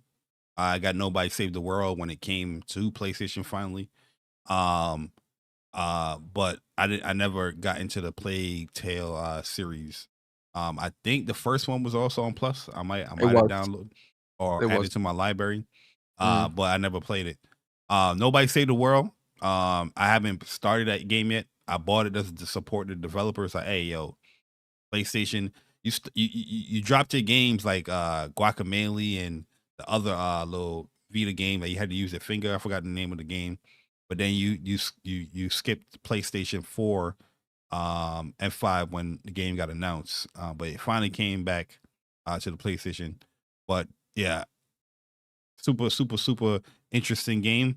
One of these days I will probably start it up because I do like the developer. I forgot what their name were. You see, I forgot the developer name. It's on the tip of my tongue, but I can't remember it. But Plague Tale? No, Nobody Saves the World. They made like the Guacamelee and that other Vita game. I can't remember. But yeah, Evil West, I did have some fun with it, but yeah, it was too buggy for me, man. Later, the more I got into the game, that junk was crashing on me. You know what I mean? It was issues all over the goddamn place, glitching in areas. I had to restart some checkpoints. And I was just like, damn, like the game, it had some fun combat stuff. You know what I mean? We're playing on a hard difficulty. We had some difficulty too. You know what I mean? But I was just like, I'd rather play something different. You know what I mean? But yeah, for me, I'm giving it like a B.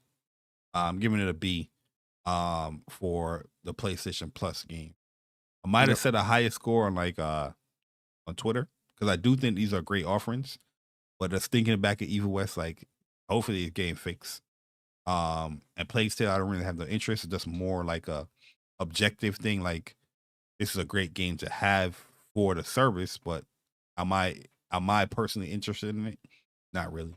But you never know. I might play it because I do have some resolutions for 2024 when it comes to gaming. But yeah, giving it a B. Oh yeah, B. That's a B. You know what I mean? We're definitely going to see by next week. I think they're going to have the catalog games to see what they're adding there. Oh, they also adding like Warframe in there as well. You know what I mean? They have the Cyrix collection, exclusive PlayStation Plus pack. So you're getting some chest plates, some shoulder plates, some leg plates, getting a rifle, a pole arm. This game was fun, man. This game was fun. I remember playing this early in PS4 days, and I remember that big ass patch update. Woo! That joke was huge. Boy, that joke was a long ass patch. Pause. You know what I mean? But yeah, those are the PlayStation Plus games. Let us know your thoughts and how you feel about it. Just to let you guys know, there's going to be a huge holiday promotion going live right now, up to 75% off on some of these games. A lot of these games I already have here, but the promotion is crazy. Let me see if I can go to the store. Yeah, this is good because I'm not signed in, so now you guys can actually see the discounts on it. There's some good deals on here, Persona, man. Yeah, they got a lot of good stuff. Jedi Survivor, the deluxe edition, 40% off. Hogwarts, the digital deluxe, 50% off. You got Gran Turismo, 43% off. You know what I mean? You got some deals, man. Mortal Kombat Premium Edition, 40% off. This is the $110 edition. Some deals, man. If you guys haven't got Resident Evil yet, get into that. Get into that. Miles Morales. That's one of my gaming resolutions. I'm gonna play through RE2, 3, and 4 this year. Oh yeah, those are great, man. Those are great. Lords of the Fallen. Miles Morales. Yeah, Lords of the Fallen. I wanted to get Lords of the Fallen. I'm gonna wait till they get a little bit cheaper. So probably like 40, 35. I'm gonna pick it up. Miles Morales for $20 right now. Spider-Man Remastered, $24. Fire. Yeah, they got some great deals on here, man. Liza P, $56, man, for the digital deluxe. Horizon on sale right now. Burning Shores, you can get Burning Shores for $13. You know what I mean? The DLC itself is $20. You get that for $13 right now. The Assassin's Creed, I don't know if you already have Plus. I think you already had these games in the Plus stuff. Destiny, $7. Gotham Knights is 18. Yeah, man, you got some deals on here, man. So definitely go and check out the PlayStation Store digital deals, because there's some great games. If you missed out on them, you can get them cheap. Not saying you got to start them right away, but you know what I mean, capitalize on the sale. You know what I mean? Sifu for $17. That's one game I want to go back and get the platinum in. Watch Dogs Legions. They got Watch Dogs Legions Assassin's Creed Valhalla bundle for $28. Or you get Immortal Phoenix Rising and Assassin's Creed Valhalla for $28. Yo, Immortal Phoenix Rising is a really good game, man. If y'all haven't played that, pick that up. That's a great game. That was a fun game. I like Phoenix. She's a fun character. They got Sifu for 18. Yo, digital deluxe edition too. Yeah, premium edition. Yo, listen, if you haven't played Sifu, you are doing yourself a severe disservice, man. Bruh, go Dragon Ball Z Kakarot, $15, 75% off. Stop playing with it. Stop playing with it. Listen, man, stop playing with it. Listen, capitalize on this sale, man. You know what I mean? I don't see a lot of industry people, you know, talking about this PlayStation store sale currently right now. I skipped this. We got the new Damn, they got a campaigns. Far Cry anthology bundle for $38 where you get Far Cry 3, 4, 5, and 6. What? Oh, for real? Yeah. Does that include like the DLCs too, or not? Let me see. It looks like it. Oh no, standard editions. It's all standard editions of the game. That's still cheap though. That's good games? though. Yeah. 4 games. Oh, 4 games? Yeah. Yeah. My So fault for you know, like we like to do here, guys. We gloss over some of the PlayStation Stars campaigns each month, and here are the new campaigns and the digital collectibles for January 2024. I like the fact that they've been doing this for a while now. Promoting Stars, man. 'Cause I think Stars is a cool program. You know what I mean? A few more updates here and there, and I think it'll be straight. So they have the accessory controller that you can get. I guess if you have the accessibility controller, you automatically unlock this digital collectible. They have the rewards, the PlayStation Plus. This is my thing. I feel like when it comes to the PlayStation Plus or the games, the monthly games that you should buy to get like the 50 points, they got to update that a little bit earlier, because if you pre-order like games or whatnot, you know what I mean, Stars doesn't really benefit you, because you could pre-order a game and you have that game within the month, but they want you to buy the game within a month. I feel like if you pre-order the game and it recognizes it, you should still get that 50 points right there if it's listed in the campaign. They got some new campaigns, Vintage Lineage, where it's a retro lunchbox as the digital collectible, first edition, which looks pretty dope. Looks pretty cool. You got so to get this one, you got to play the Messenger, Sea of Stars, Enter the Gungeon, Celeste, Undertale, Shovel Knight, Treasure Trove. All great games right there too. These are fun games. So this should be an easy one to collect here. And then they have the campaign, Win Down the PlayStation, digital collectible, New Year, New Nest. This is dope. So you got to play Mail Time, Roki, Umno, and Lake. I don't know. I don't know nothing. Yo, real talk, I don't know. I don't know It's a nothing. cool collectible though. I don't know none of them games. No collector. I don't know nothing about them games. So. But yeah, this is the campaign. The campaigns here. You got the septic synaptic feedback here.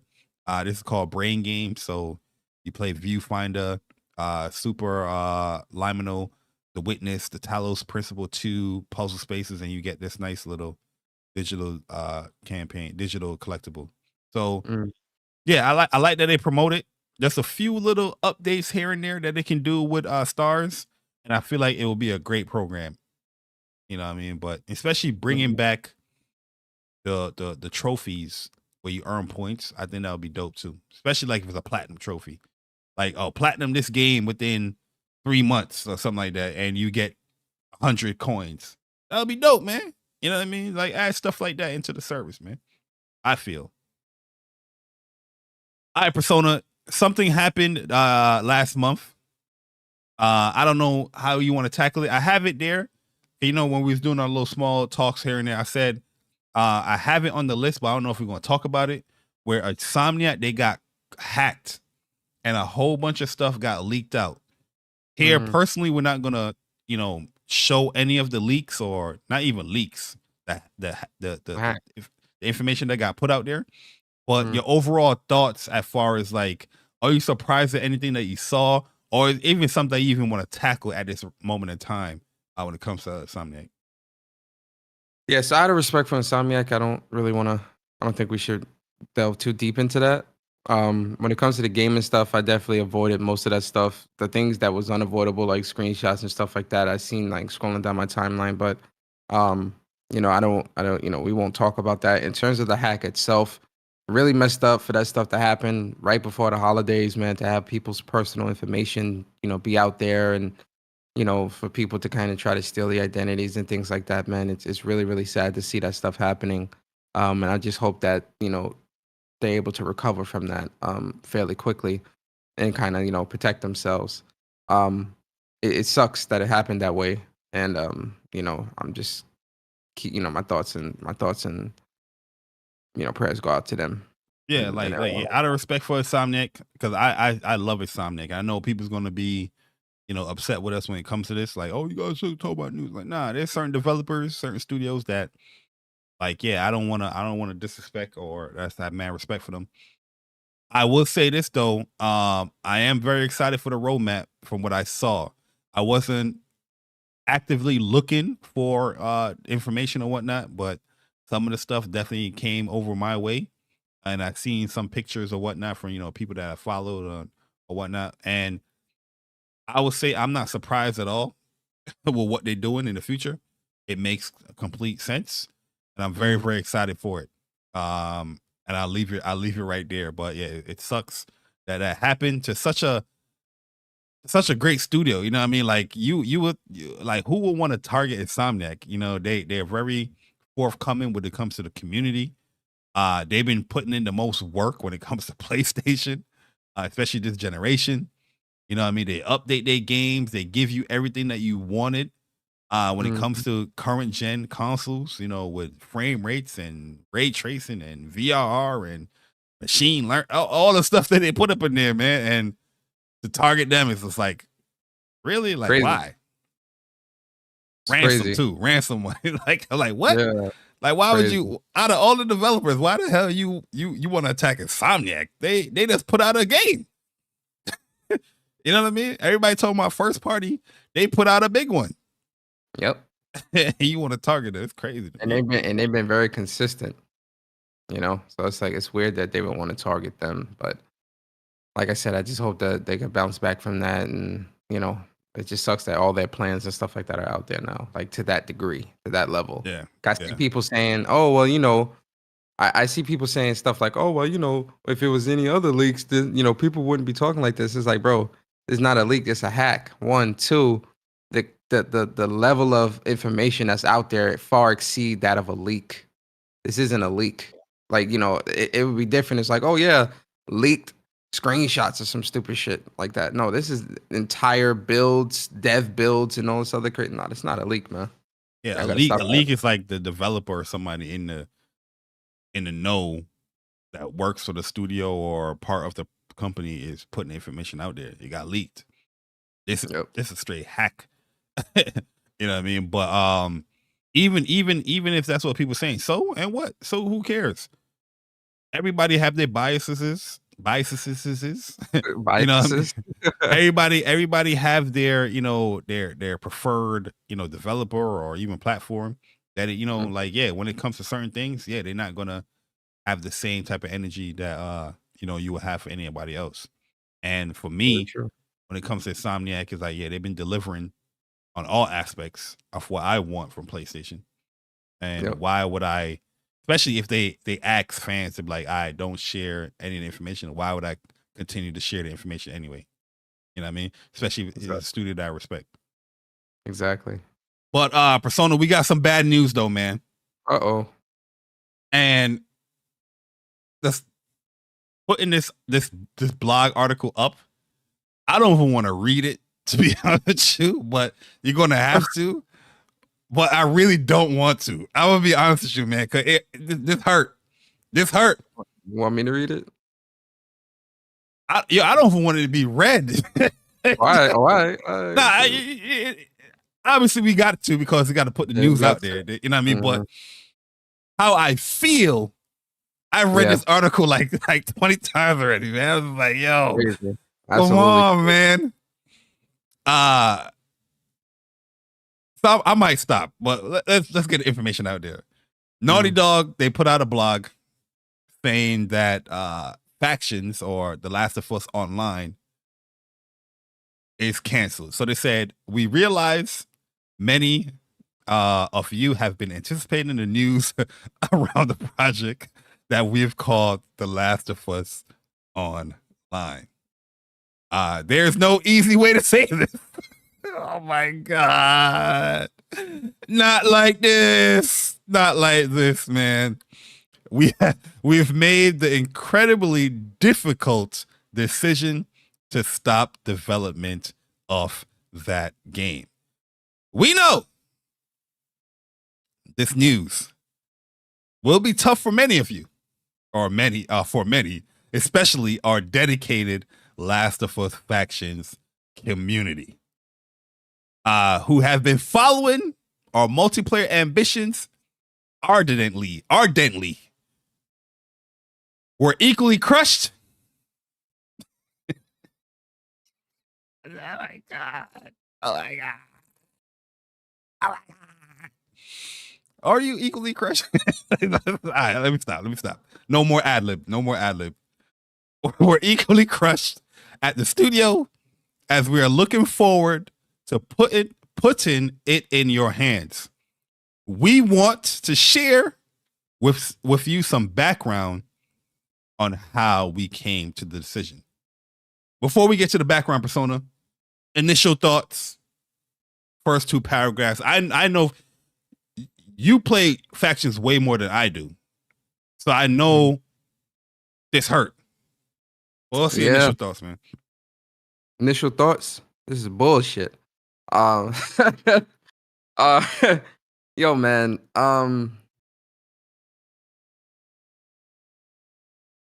Yo, real talk, like, because I hadn't thought about it in a while until when you sent the show outline yesterday, it came back. Because it kind of left my mind. Yeah. It left my mind a little bit over the holidays, but then it's all coming back to me now, right? And, really and truly, man, this shit really pisses me off, man. Like listen. And like I said in my show when I was talking about it, I rock with Naughty Dog. I think Naughty Dog are, I love the devs over there. I think they're a bunch of great people, right? But yo, man, as a gamer, man, this is bullshit, because you didn't show us nothing. You didn't give us anything to really look forward to. And then when you were supposed to show us something, you pulled back out from doing that. And then by the end of the year, the game is canceled. And you're moving on.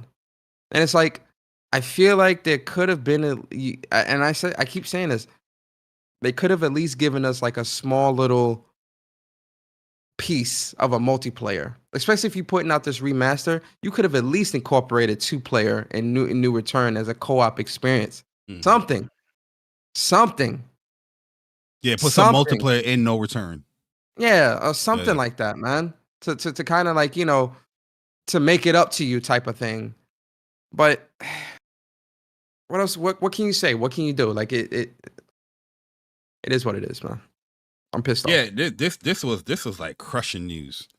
It came in a bad time too, because we was making fun and jokes about screenshots and concept arts, and then bam, that jump punched the PlayStation community in its stomach, boy. You know what I mean? All throw up and vomit came out.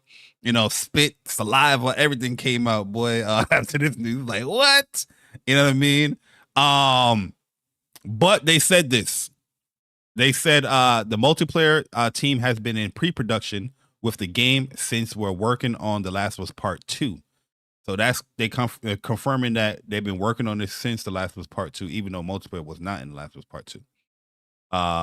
Crafting the experience we felt was unique and had tremendous potential. As the multiplayer team iterate on the concept of The Last of Us The Last of Us multi online during this time, their vision crystallized. The gameplay got more refined and satisfying. We were enthusiastic about the direction which we were headed. In ramping up to full production, the massive scope of our ambition became clear. To release and support The Last of Us Online, we've had to put all our studio resources behind supporting post-launch content for years to come. Severely impacted development of our future single-player games. So we had two paths in front of us: to become a solely live service game studio, or to continue to focus on single-player narrative games that have defined Naughty Dog's heritage persona. Talk to me, because I felt like this part of the blog was perfectly calculated to know what would trigger or hit the PlayStation fan points. But with that being said, I can understand, them shying away from this multiplayer or project, because I don't want Naughty Dog to stop creating their single player narrative games, because that's what we love them to do. But at the end of the day, you put the PlayStation fans in that in a rock and a hard place, where like the people that were looking forward to playing a multiplayer game for The Last of Us, now you got us choosing sides. Like, are we going to go service or non-service? You know what I mean? Like how big is this ambition for this game to be like, yo, we're going to become a live service studio and not put out the stuff that you guys love it for? You know what I mean? Like it's a rough spot to put the actual fan in, because as much as we love the single player stuff, we were anticipating the multiplayer stuff. You know what I mean? And now we're not getting one of them. You know what I mean? So we pick and choose single player or multiplayer. That's what they made us do. So my whole thing about this is this, right? Because when you hear people tend to talk about this with Naughty Dog, and Naughty Dog is known for their single player games, which is true, right? Some of their best experiences are their single player experiences. But when it comes to Naughty Dog as a studio, they also are very talented and are familiar with how to do multiplayer experiences as well, right? Starting with Uncharted 2, 3, 4, Lost Legacy, Last of Us 1. They've been doing multiplayer experiences for years, right? So this isn't really anything new for them. For me, looking at their track record and history. Now, when we start getting into the live service games as a service portion of it, I can understand Neil Druckmann and team not wanting to be converted to a solely live service studio and abandon what has put them in a position where they are one of the greatest in the industry, or one of the industry darlings. Where things get it, yeah. So where things get muddy for me personally is, and this is something I've said before, Bari. I think we've talked about this on this podcast, on my own show. Of Naughty Dog is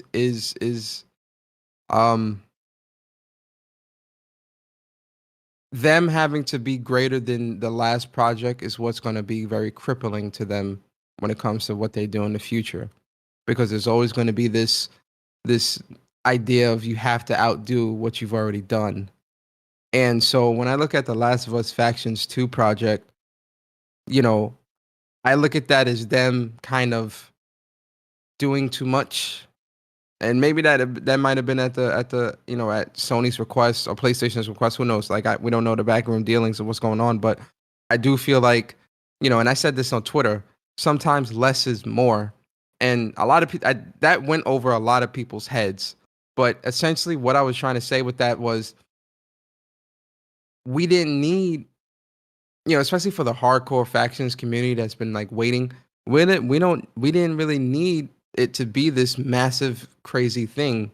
It could have been just an improvement of what was already existing in a new world and a little bit bigger, obviously, and a few more things added in.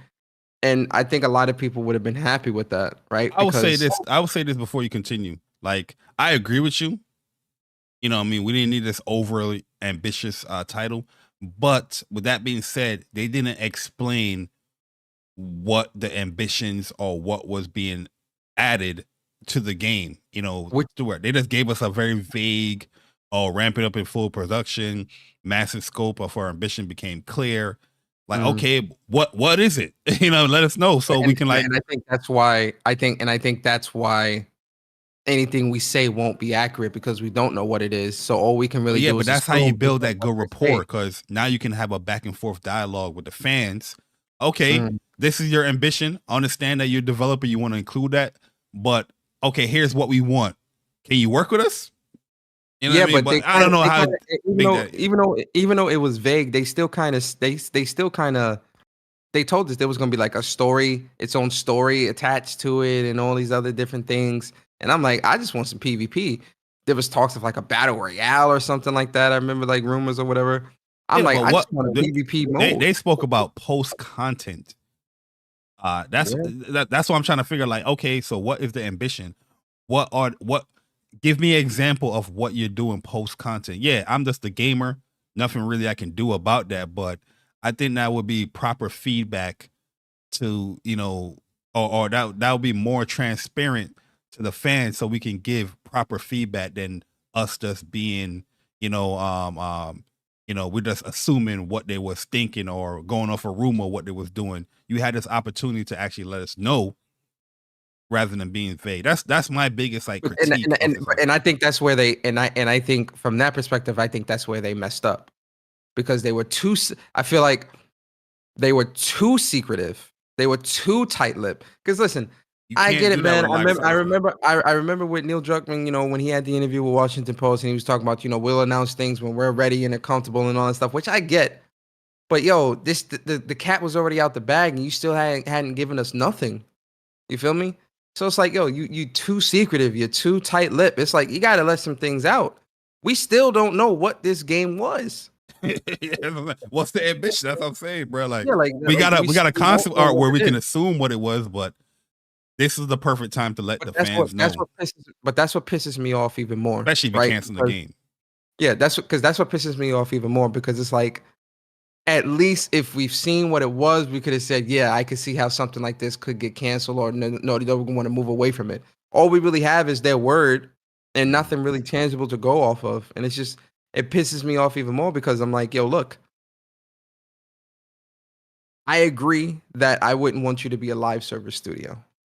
I would definitely want you to still 100%. Continue to continue to make the single player experiences that you make. I agree with you on that. I'm not even fighting that. I'm not arguing that. I agree with that 100%. Where I don't agree is abandoning multiplayer altogether. This is where I'm looking at Naughty Dog and saying, you've done this in the past. It doesn't need to be the best thing since sliced bread. but I do think it needs to be there. And so, and at the end of it, when he talks about, what we've learned with this project, we'll take into our other single player experiences. I'm hoping whatever these single player experiences that they're creating turn out to be, there is some type of multiplayer component there. Yo, Mod Rossi says if you're doing a Last of Us Part 3, I'm hoping that there's some form of multiplayer there. Yeah, Mod Rossi says they got NDA, bruh. You pissed off is no consequence for them. What NDA? The game is canceled. The game ain't coming out no more. What NDA? What NDA is he talking about? No, because we're saying like, okay, you have this blog, you let us know that the game it was massive in scope, the ambition became clear. It was going to be too much for the studio not to transition to a full live service studio and not put out the single player games. Totally understandable, but now you're announcing that the game is being canceled. Why not be transparent as far as, okay, what is the ambition? What were you trying to do with the game? Especially if it's in full production. My thing is like, it's being too vague. What NDA is going on for a game that's canceled? They told you the game is not. But even if he's talking about, like, I'm not talking about right now because obviously the game is canceled, so there's nothing to show or it's no point in showing anything. I'm speaking the lead ups to the cancellation, right? We haven't seen anything, and we've known about a multiplayer experience from Naughty Dog since 2018. You understand what I'm saying? NDA is for. Okay. Yeah, the studio can share whatever they want to share. It's their game. NDA is for people like outside of studios. Like, okay, you got information that we disclosed to you, but you can't speak about it until this date or something like that. You know what I mean? The studio themselves came out here and told everybody here this game is no longer in development. There's nothing that you could be holding back anymore. It's no longer in development. Yep. You know what I mean? I'm just saying when it comes to being transparent with the fan base, especially that it was anticipating the game, I don't like when PlayStation be so vague when it comes to information like that. You know what I mean? Give us the deets. And then from there, you can create a proper dialogue rather than assuming what's going on. Because now we go into assume mode and make you feel good mode because you don't want to feel bad about the game being delayed. Oh, but we love the single player stuff. What were you doing for the multiplayer? Maybe that shit was cool. Maybe that jump was dope. You don't know. Yep. It's what I'm saying. You know what I mean? But with that being said, though, they did confirm that they got more than one ambitious, brand new single player game that they're working on here at Naughty Dog, and can't wait to share more information when it's come. You see what I mean? You see what I mean, though, bro? It's like carrot. That's the carrot. Nah, fuck the carrot, man. Because I'm like, yo, you could have gave us a teaser. Like, never mind. Let me shut up, man. Let me shut up. Because if I keep going, people going to say I'm being ungrateful. So let me shut up. Yeah, or you don't understand. You don't understand. Oh, I don't understand. You don't understand. It is what it is, man. Yo, shout out to Jenna Hayes for the $5 Android user. I see you Android users in there. Stellar Blade versus Hellblade 2. Honest answer. Stellar Blade. 100% all the way. Respectfully. Then we got my man Vipery's Corner with the $9.99. He said, Persona, I see what you're saying. Show us the games. Show us the gamers or the games, I think he meant here, and let us figure out if it's good or not. Yeah, exactly. Even though the devs might have been fighting for this one from day one. Yeah, like that's all I'm saying. When it comes to these live service stuff, you got to show that joint off. We have not seen anything from The Last of Us Online other than two. But my whole thing too is it's just like, yo, you tell us to get excited for our factions, you tease it, give us concept art, and say, oh, we'll give you more info, and then it gets canceled. And then in a blog post, you tell us, oh, but we got other great things in the works. Stay tuned. Huh? You couldn't give me a teaser? You just can't. You just told me to stay tuned for 5 years and then cancel the game, and then you going to turn around and tell me to stay tuned again? And like, nah, bro. Like, yo, that faith dwindles at that point, man. And I'm not. Listen, I think Naughty Dog are great developers, man, and I don't doubt that they have great things in the pipeline. But I just think the optics of this situation could have been handled differently, to where you could have said, look, you know, we canceling this game. We're sorry, blah, blah, blah. Here's a teaser of what we're working on. Stay tuned for more information. It ain't got to be a whole lot of nothing, but something to kind of calm that audience and give reassurance, right? And listen, the great things you've done in the industry, for some, that's enough of a reassurance. For me, that holds weight, but I still would have wanted a teaser of something of what you're working on, straight up. And then it's like, if we have a showcase this year or a state of play or something where they're showing our first party and Naughty Dog's not there, it's like, okay, so now we're playing the waiting game again. How long, Naughty Dog? Stay tuned. The fuck? Like, what? You get what I'm saying? So that's my whole thing with this whole thing. That's it. That's all I'm saying. But I know some people may hear that and think I'm being ungrateful or I don't understand. So it is what it is. Yep. But do you understand this, Persona? What's that?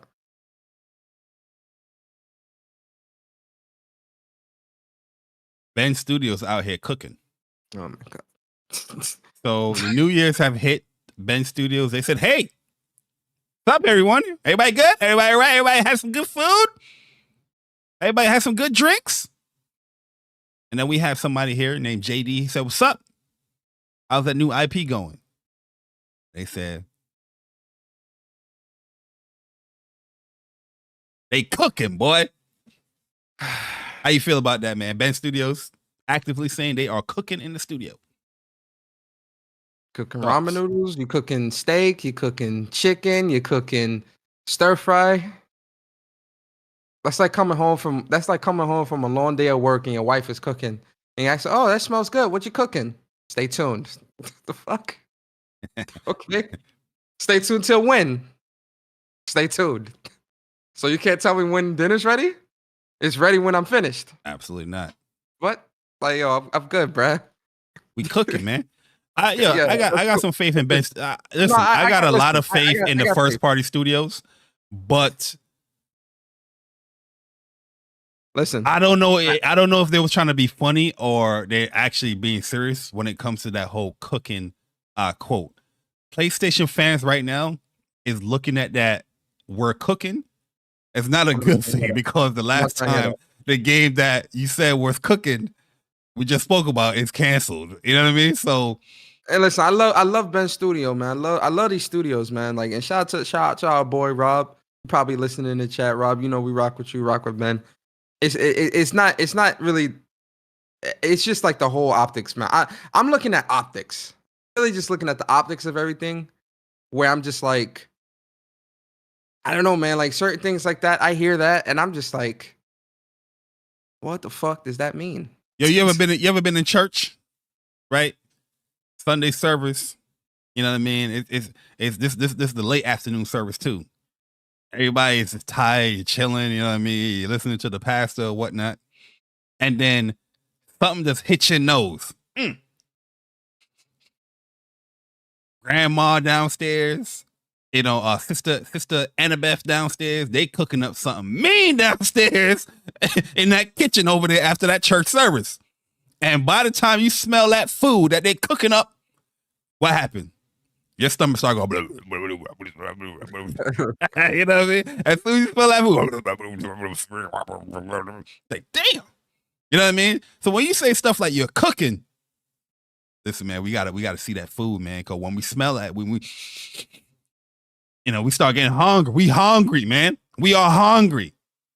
First party studios, PlayStation owned studios, we are hungry. We trying to see what's going on, man. I highly recommend. Let me say this. Yo, I have faith, like, cause like people think that because we're being critical like this, we don't have faith in these studios. Listen, I have a lot of faith in these studios, man. That's not the point. From my perspective, I'm talking optics. Optics.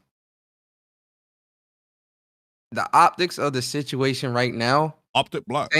saying shit like we cooking or stay tuned. Ah man, that's not gonna work in 2024. I'm sorry. That's not enough. Not in 2024, no. It's not. It's not. Respectfully. Yeah, yeah. Respectfully. You gotta do it more. Like 2023, it's like, all right, whatever, blah, blah, blah. 2024, that shit's not gonna work no more, man. It's not. That we cooking, stay tuned bullshit. No, that's not gonna work. Respectfully. Yeah, you gotta do more than that. You know what I mean? Like I respect them responding to fans, but that phrase itself is not it's not a good one. That just tells you too that they are listening to the fan base, or they're in the know of what's going on within the community. But some good news though, Persona. Insomniac, they responded to a fan as well, where they was talking about Spider-Man, saying some stunning reversal, showing some of the lizard fight, which is an amazing fight, by the way. And a fan asked, can't wait to fight him again in New Game Plus. Insomniac responded saying, we're excited for everyone to dive in again. News in the near future. So we are getting news, which I felt like they should have definitely had this thing ready to go. At launch, in my opinion. But I don't know what's the technical details with a lot of PlayStation games not having a New Game Plus there day one. But what's your thoughts, man? New Game Plus, ready to dive back in? Some Spider-Man? Yeah. I'm definitely, whenever the New Game Plus comes out, and they're probably going to announce some DLC or something like that too. Who knows? But yeah, New Game Plus, hopefully they won't do what Sony Santa Monica did, where they put out a New Game Plus, but didn't add the New Game Plus trophies to it. I hope. And Insomniac and Naughty Dog are actually really good with that, with like doing New Game Plus trophies with the games when they do NG Plus. So I'm excited for it. I'll definitely replay the game and play it on a harder difficulty and all that, whatever else they add to it. It's gonna be cool. Absolutely, man. We're gonna move it along because we got some cool information when it comes to Prince of Persia, the Lost Crown, where 120 frames per second mode on the Crazy. PlayStation 5, all modes. So 4K 120 on the PlayStation 5. When it comes to the PlayStation 4, with the Pro, they're doing 4K 60, and with a base console, they're doing 1080p 60. 120 all modes, PS5 Persona. Talk to me, man. How you feel? That got me hyped, boy. I'm definitely playing that on the big TV. I'm really, really excited for that. No man. cap. That got me even more excited. I was never excited for the game, but this is a seller for me. Yeah. This is a seller for me. Yeah. That's dope, man. Like, this game, the combat for this game, the colors, the color palette, the action, the platforming. This looks like a really, really fun, dope game, man. Especially coming from like Anno Mutationum, which I just platinumed that. This week. I'm excited to play another like platformer style game like this. So I'm really excited. This is day one. And 120 at 4K? Yeah, we did day one. Yeah, this is the stuff that a lot of people ask for. I understand it's a much more smaller budgeted game, but hey, it's still very impressive to have 4K 120 frames on the PS5. It's not even like a performance mode or graphic. It's all modes. Yep. You know what I mean, or they're saying all models here. So that's pretty dope. That's pretty dope. Hopefully you guys got that TV to support it. They did put out like their PC stuff as well, but we don't care about that. We don't care. All right, so we're gonna talk about some older news, and then we're gonna get into the topic, man. Where we had Gran Blue Fantasy Fest in December, and they announced some of the stuff here that we already told you guys in our spotlight games for the week. So when it comes to Gran Blue Fantasy Relink, is a playable demo that's coming to PS4 and PS5 consoles in January. Learn the ropes through the tutorial mode. play a slice of the main story, and embark on the multiplayer quest online, all for free. So you're going to have the story, you're going to have the tutorial, you're going to have the online quest as well. Also, you're going to have up to 11 playable characters, and you will earn rewards for the full game if you play the game. They're saying January, so it's this month. You know, a lot of people's assuming it's going to probably like be this week or next week. But yeah, demo's coming out, man. You're going to give it a go. You're going to give it a try. You know, I know we're going to try that multiplayer. Tomorrow for Grand Blue Relink? Yeah. Are you kidding me? Of course I'm playing through the demo. Hell yeah. That's day one. I'm going to be on that heavy. Yeah, we there. Yeah, we in there like swimwear, man. Mhm. And also, we got news for Versus Rising. Sir. So we got a new patch update coming January 16th.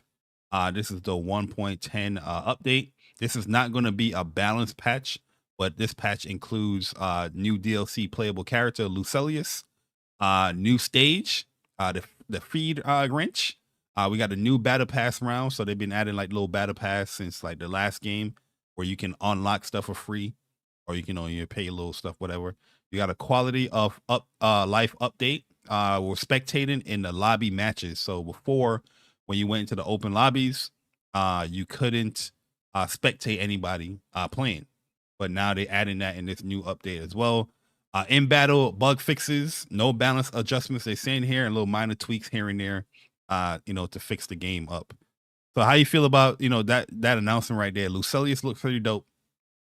Yeah, Lucilius looks dope. I'm excited, you know, for this balance patch as well, because you know when we was playing that day in the open lobbies and you couldn't spectate anybody, that was I'm glad they're adding that as well. But you know what character I'm really excited for. I'm excited to see what that first balance patch gonna look like too, man. That's gonna be kind of a wild day when that balance patch comes out, because I put about 40 hours in this game right so far, and I can tell you off rip, there's like 2 or 3 characters that need a balance patch. Cagliostro. Okay, You need a balance. definitely one. You need a balance patch. Belial. Belial, because everything Zeta. is plus on tag and what's the name? Belial's got a lot of plus on a lot of his stuff.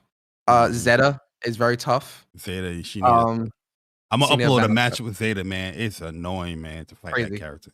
Nier Well, as you well, brought- bro. you- Like, Oh yeah, yo, let me Nier's shut getting up. fixed up. She's getting fixed Yeah, up. she need to get fixed up, man, because it's getting out of hand. Go ahead though, my fault. Also, yo, real talk. I don't see a lot of people using her, but when I'm fighting against like people that actually know how to use her, Anila, Anila, man, yeah, she's tough. The Sheeps is tough, man. yo, them sheeps and that like 4-hit thing she do in air is super plus. Yeah. So like you think when she hits you in the air with that, you think, okay, we're both coming down out the air, or she's coming down out the air, so she's gonna be negative because that looks negative because it's 4 hits. No, that's positive. And it's crazy. I'm like, yo, what do I do here? Yeah, Anila got some dirt. I don't think she's as strong as like the other characters we mentioned, but No, she not. it's annoying to fight her for sure. Yep. But you mentioned new character reveal, Lucilius, and we got a new crossover. 2B from Nier Automata is coming to Grand Blue Fantasy versus Rising, and she looks amazing. Incredible. That's a day one. That's my new main. My mains is gonna be Siegfried and 2B. Those gonna be my mains. Soon as she comes out, I don't care when I'm playing. I'm stopping that day, and we in the lab with her. Day Definitely one. going to be a very popular character for sure. Absolutely. I can see a lot of people transitioning to Grand Blue Fantasy versus Rising because of this character, and she looks dope, man. The little gameplay that they're showing, she looks heat. You know what I mean? So I love the look. Her in-game model looks amazing. 2B's a beautiful character. We all know this. The Nier characters are beautiful. The art style is beautiful. But to incorporate it in the Grand Blue style, it fits perfectly well with her. You know what I mean? Mm-hmm. But yeah, yo, 2B looks great. Persona, man. How you go? Yo, She coming in I'm February. Hyped, I'm hyped, man. I am really excited for 2B. I love Nier. I love 2B as a character. She's day one. Like that's my new main. Like the day she comes out, I'm on it heavy. It's a character like when it comes out, like, yeah, everybody stop everything. All right, guys. I'll holler at you like in a day. We're gonna see what this character can do. Let's see what the character hitting for. Man, Absolutely. everybody come out like the next day Styles doing and some everything. crazy Yeah. stuff, yo. Oh, I can't But wait she to see the videos. I can't wait. You look at she got a little set play on here, man. Mhm. She look at she's gonna be one of those characters like she's gonna whiff punish you and she's gonna get in and it's gonna be a GG good time for you. Yep. Mhm. You know what I mean, but yeah, 2B's coming, but they announced more than just 2B, man. A lot of stuff is they announced here for Grand Blue Fantasy, where they announced 2 other DLC characters, 2 other very popular DLC characters. So we're gonna have Vayne coming in April, and then probably one of the most popular like female characters, Beatrix, coming in May. I'm very, very excited for Beatrix. Like I got Vera. Beatrix was the next one that I was waiting for. And yeah, she's coming in May. So they got a roadmap here. Lucilius this month, on the 16th in 10 days. I'm surprised 2B is coming so early in the roadmap. I figured they would have saved that for last, bro. Mm-hmm. In That means February, that means they must have them last 2 characters must be like some crazy heat too. Because 2B's that's big. That's big. No, every character right here is very popular. Vayne is a very popular character. You're gonna see in Relink, a lot of people's gonna like him as well. And Beatrix. Beatrix is cool, man. She do a lot of cool little time stuff too with her. And then they have like other characters coming in August and in October as well. So they got a full roadmap for 2024 for this fighting game. And then you have new stages coming, new Grand Brews mode coming, which I was playing Grand Brews the other day. And I was having fun, man. I was having fun playing Grand Brews, man. It was pretty cool, man. New lobby mini game, a new bonus story, and a new game mode. So some updates is coming for Grand Blue, man. So I'm very, very excited from what I'm seeing when it pertains to the Versus game and when it comes to Relink. Because Relink, they also add in new Eternal characters as well. So you're going to have new DLC because they announced Cagliostro as a main character in Relink. And they also announced 2 other characters like the Eternals.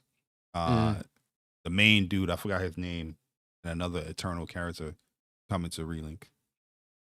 But Siegfried is in Relink too, right? Oh yeah, Siegfried's in Relink, of course. Yeah, there's no way they're not putting. That's my when we play Relink, Siegfried the main. So you already know y'all gonna see some dope combat and action from your boy. Listen, I can't wait for Relink.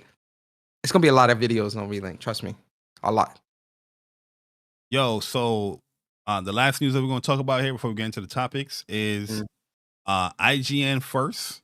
They have an 18-minute video talking and showcasing Dragon's Dogma 2, the Thief, the Warrior, the Sorcerer gameplay. I didn't watch the full video, but I know personally you're very excited about the game. I'm gonna show a little snippet here because I don't want any copyright from IGN or whatnot. But Nah, you can't get no cut. It's fair use. It's fair use. The more I see this game, though, the more I'm very impressed. One thing I'll say, man, is no disrespect. It's important to have people that are good at games play the games because and I watched this whole 18 minutes and you could tell like whoever was playing just wasn't as good with like some of the characters and like how the characters fight or whatever. But it was decent nonetheless. Like just to see like how the combat and everything. This is the fighter that you're seeing right now with the shield with the sword and shield. That's the fighter class. So this used to be the warrior class in the first game. Or was it called fighter 2? Now I'm second guessing myself. I don't remember it being called fighter in the first game. I might be wrong there though, but I thought it was always called warrior. But anyway, this is the sword and shield class. This is definitely going to be one of the more popular classes. He's definitely going to be like one of those dudes that's like in the front. That's the front runner right there. Bro, this game looks amazing, dog. Yeah, the gameplay for this is going to be really, really fun, especially when you're fighting some of the larger enemies. One thing Capcom is doing a good job too, because I know like they keep showing like the ogre fights and stuff like that. Yo, there's a large variety of like enemies that you're going to be fighting in this game. Like, trust me when I tell you, these fights, because they've shown the ogre fight, they've shown the griffin fight. you're gonna be fighting some big monsters in this game. And one of the coolest things about Dragon's Dogma is the fact that like you can climb up some of these larger monsters and stab them in the neck, in the face, and all. It's a very dynamic, high octane combat style and gameplay. And like I really want people to like play this game and really, really get into the series. But yeah, the fighter just looks really fun. I'm loving the fighter. The sorcerer too. If you see when he turns around, you'll see that sorcerer with the fire. Like sorcerer is definitely a pawn you're gonna want to have with you because sorcerer is good at imbuing your weapons with different types of elemental statuses so that you can attack the enemies and also healing and things like that. I'm loving this game, man. I'm excited. This was good. It was good because it shows all 4 classes. So it shows thief, warrior, sorcerer, and fighter. Yeah, I think it's a thief right here. The warrior. Yeah, now I'm thinking about it because the warrior. I might be wrong too, because I know on Dragon's Dogma 1, the warrior was the one with the sword and shield. I might be wrong there because the warrior in this game has a heavy sword. He's got a broadsword. Oh, like a great sword? Yeah, great sword. And that's a very, very methodical play style. Like you got to be very, very methodical. And I think with the person that was at IGN or whoever that was playing, and when you see like the warrior gameplay, you could tell like he just wasn't. It's definitely something where you got to be much more methodical when it comes to that play style. But I'm excited, man. I'm excited. Yeah, this look good. I see the thief is on the little monster. Look at him climbing up, bro. Yo, oh my god, bro, this game gonna be so good, bro. Yeah, I'm a rock with a thief, yo. Yeah, your play style, Bari, you're 100% a thief, 100%. I'm trying to get in there and dip, get my damage, dip, keep it moving. I can't wait for yo. This is like in my top three most anticipated games right now for 2023. Gran Blue Relink, Final Fantasy VII Rebirth, and Dragon's Dogma 2 all the way. Yeah, so there you have it. Dragon's Dogma. If you guys want to check out IGN's first 18-minute video, definitely go on their website and check it out, man. But if you guys made it this far in the show, here are your trophies.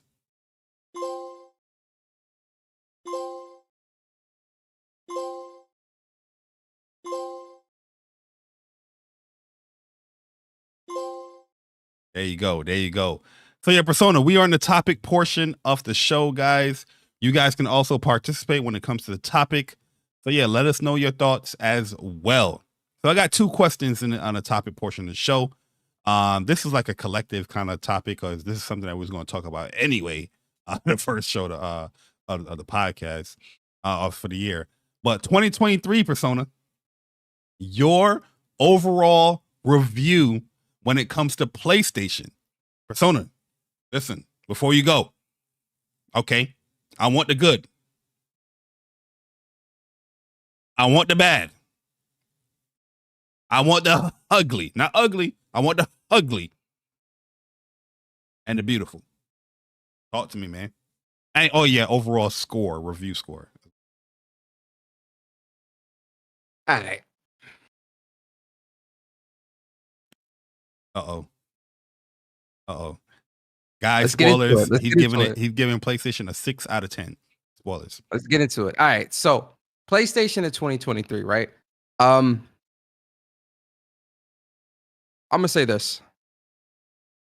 I think from a first party perspective, PlayStation was definitely pretty light last year. From a first party perspective. First party wise, I do think it was pretty light. There wasn't really a whole lot to go off of, but I do think they did a good job of supplementing those first party experiences with the second and third party experiences, exclusive games and whatnot, right? Having Final Fantasy 16 there, Forspoken, right? Which is enjoyed both of those games. You had Horizon Call to the Mountain, and you had the VR that came out, which I thought was pretty good. It had a nice steady lineup of games. Obviously, Spider-Man 2, really exciting. GT7, Horizon Burning Shores was there, really good. Spider-Man 2. I do think that they had some pretty good exclusive games on their platform for 2023. They released a lot of hardware too, man. A lot of hardware. The Slim, the Explorers, did the Edge come out this year? Yeah. Or was that last year? The DualSense Edge? Yep. Really? Early in the year. Yeah. It was like I want to say January. It was before VR. You're right. the Edge, which all I've used is the Edge. I don't use no other controller but the Edge. So yeah, I think when it comes to PlayStation 2023, I think they did a decent job. Obviously the Portal as well. Thank you, Brandon. Um, I think when it comes to what they've done so far, I think it was pretty cool. But I think they made a lot of missteps this last year as well. One of the biggest missteps is increasing the price of the PlayStation Plus without really giving a proper explanation, getting rid of Twitter. So now it's even harder to share your games and your experiences on social media. When it comes to their state of play, their PlayStation showcase in May of last year, absolutely horrible. And the cancellation of Factions 2. There was a lot of missteps on PlayStation last year where I'm like, I'm hoping going into 2024 and beyond, we can kind of get back to what's most important. Because, even being too tight-lipped, not really giving players a proper roadmap into the future when it comes to first party, right?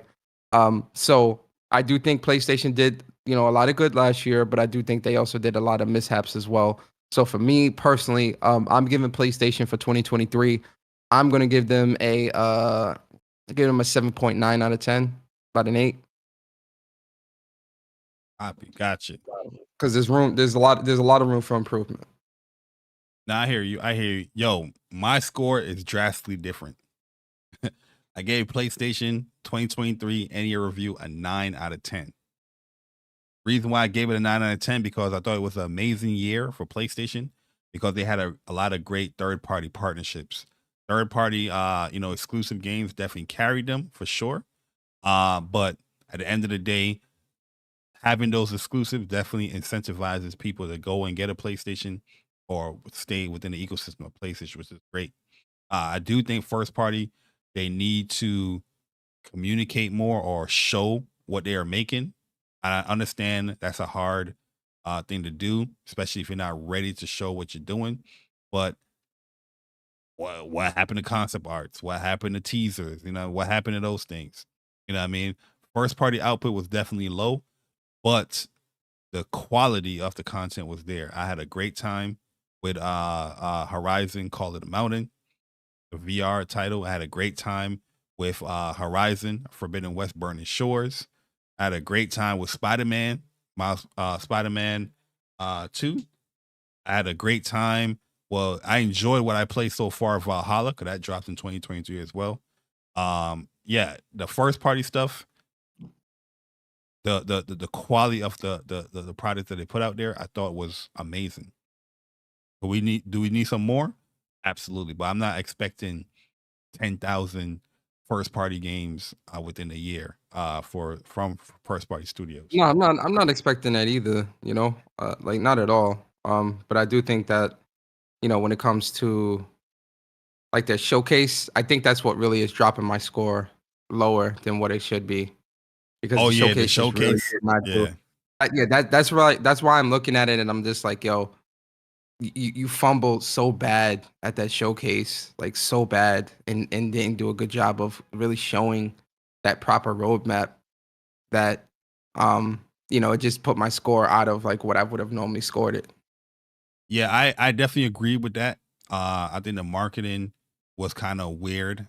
It worked overall for them, but you had a showcase, Spider-Man is being shown, no release date, no collector's edition, but you waited till like another showcase. It was just a little bit defragmented as far as their announcements for their games and whatnot. But the games that they did release, like I said, I had a great time with them. The new hardware stuff, VR, giving a new experience or a different experience on the PlayStation 5. You had the Portal, DualSense Edge, the Pulse Explorers. Hardware wise, they definitely nailed it. And I even questioned them. I was like, man, this is a lot of hardware. Like, are you sure you want to release all this in like a matter of a quarter or a matter of the year? Like, it's just a lot of people to choose from. Confuse people, but they are selling well. We don't see no updates when it comes to VR as far as how it's selling. But I'm pretty sure probably CES they will have an update there because I did see a Ghostbuster VR thing there. Ghostbuster, another first party game, not a first party studio, first party game though. From PlayStation, in VR. But yeah, overall, I enjoyed what PlayStation had to offer in 2023. First party, second party, third party. All overall, exclusive wise, they were great. I had a lot of fun times with them. Any type of partnerships or deals, that he had, they incentivize you getting a PlayStation copy because you got a little extra little trinket here and there. I like when they do that stuff. But yeah, I'm looking forward to 2024. I think 2024 is gonna be way, way better. But I'll be lying to say if I didn't enjoy 2023 a lot, I really did. Were there some mishaps? Absolutely. Were there some stuff that I got upset with? Absolutely. But the gaming experience, I loved it. You know what I mean? So I'm still staying with my 9 out of 10. You know what I mean? I'm still there with my 9 out of 10. All right, so that's the first one. What y'all giving PlayStation? Let me see the chat. I see 8 out of 10. I see 8.5. I see 9.5 out of 10. I see it will be a 10, but it's an 8. Okay. You know what I mean? Love 2023. Definitely some missteps, but there is a lot to look forward to. Hoping they give us some more focused showcases this year, and they are more communicative overall. Yeah, I agree with that. Yeah, Max says that shot to Broken Lobo. Max is 8.5, 9 out of 10, 8 out of 10 from Ice Queen, solid 8 from Viper, 8 out of 10 for Blackbeard. Big Hardcore Gamer says 8 out of 10. Kali Yuga says 8. Jay Wright says 8.2. Jamar, shout out to my man Jamar, said 8.5. And then we got Side Effect 8.5 out of 10. So yeah, that's the first question that we asked him, that's the first topic. But let's get into the other topic, Persona, because it's New Year. New Year, new you. New gaming habits, new goals. Persona. Yes, sir. You probably have way more than 2, but just for the sake of the show, what are 2 2024 gaming resolutions that you have? You know what I mean? We can go back and forth as far as one and the other, but listen out 2. The chat, you guys can list off 2 as well. Let us know your gaming resolution for 2024. Can I do 3? You know what? You're an avid rule breaker, so yeah, go ahead and do 3. Break the rules. All right, first gaming resolution is I want to get to 12,000 trophies, and I want to have at least 250 platinums. Oh, get up to 250. Yeah, 250 platinums. Yeah, get up to 250 platinums. Yeah. Okay, I like that. I think that's a reasonable one because I think you're pretty close too. Yeah. My first gaming resolution, I'm going down the Hall of Shame, Persona. What you said? Uh-oh. What you said? I'm going down the J Bari Hall of Shame. Uh-oh. This year, I will have Gravity Rush 1, Gravity Rush 2, platinumed. Platinumed. What? You didn't you ain't platinum 1 and 2? No, I did not. I did not complete 1 or 2 either. So yes, those games will be completed and they will be platinumed this year. I'm going to be starting because I know 1 I'm close to the end of 1. 2 I am like midway through 2. But 2 is so great, man. That is definitely in my. Cause I seen people posting up Gravity Rush. I'm like, why the hell people posting up Gravity Rush? Then I look back, I was like, wait, I ain't complete Gravity. I ain't got the platinum for this joint. I got to go back and we gonna platinum it this year. Both of them. I definitely want to go back and platinum the first game. Second game, I got the platinum in, but the first game, I definitely want to go back and get the platinum in that. So I understand that for sure. It shall be plat. You know what I mean? So yeah, that's my first gaming resolution. I'm going to try and start it this week. You know what I mean? After I do some Valhalla and after I do some, waiting room. Can I get $1? Can I get $1? But yeah, we definitely getting back to the Gravity Rush. I re-downloaded it. We definitely going to get in there. Pause. Yeah. All right. My second gaming. Oh, Dre said he got the plat for 1. Yeah, I didn't. Oh, AC he got to finish 2. Okay. Yeah.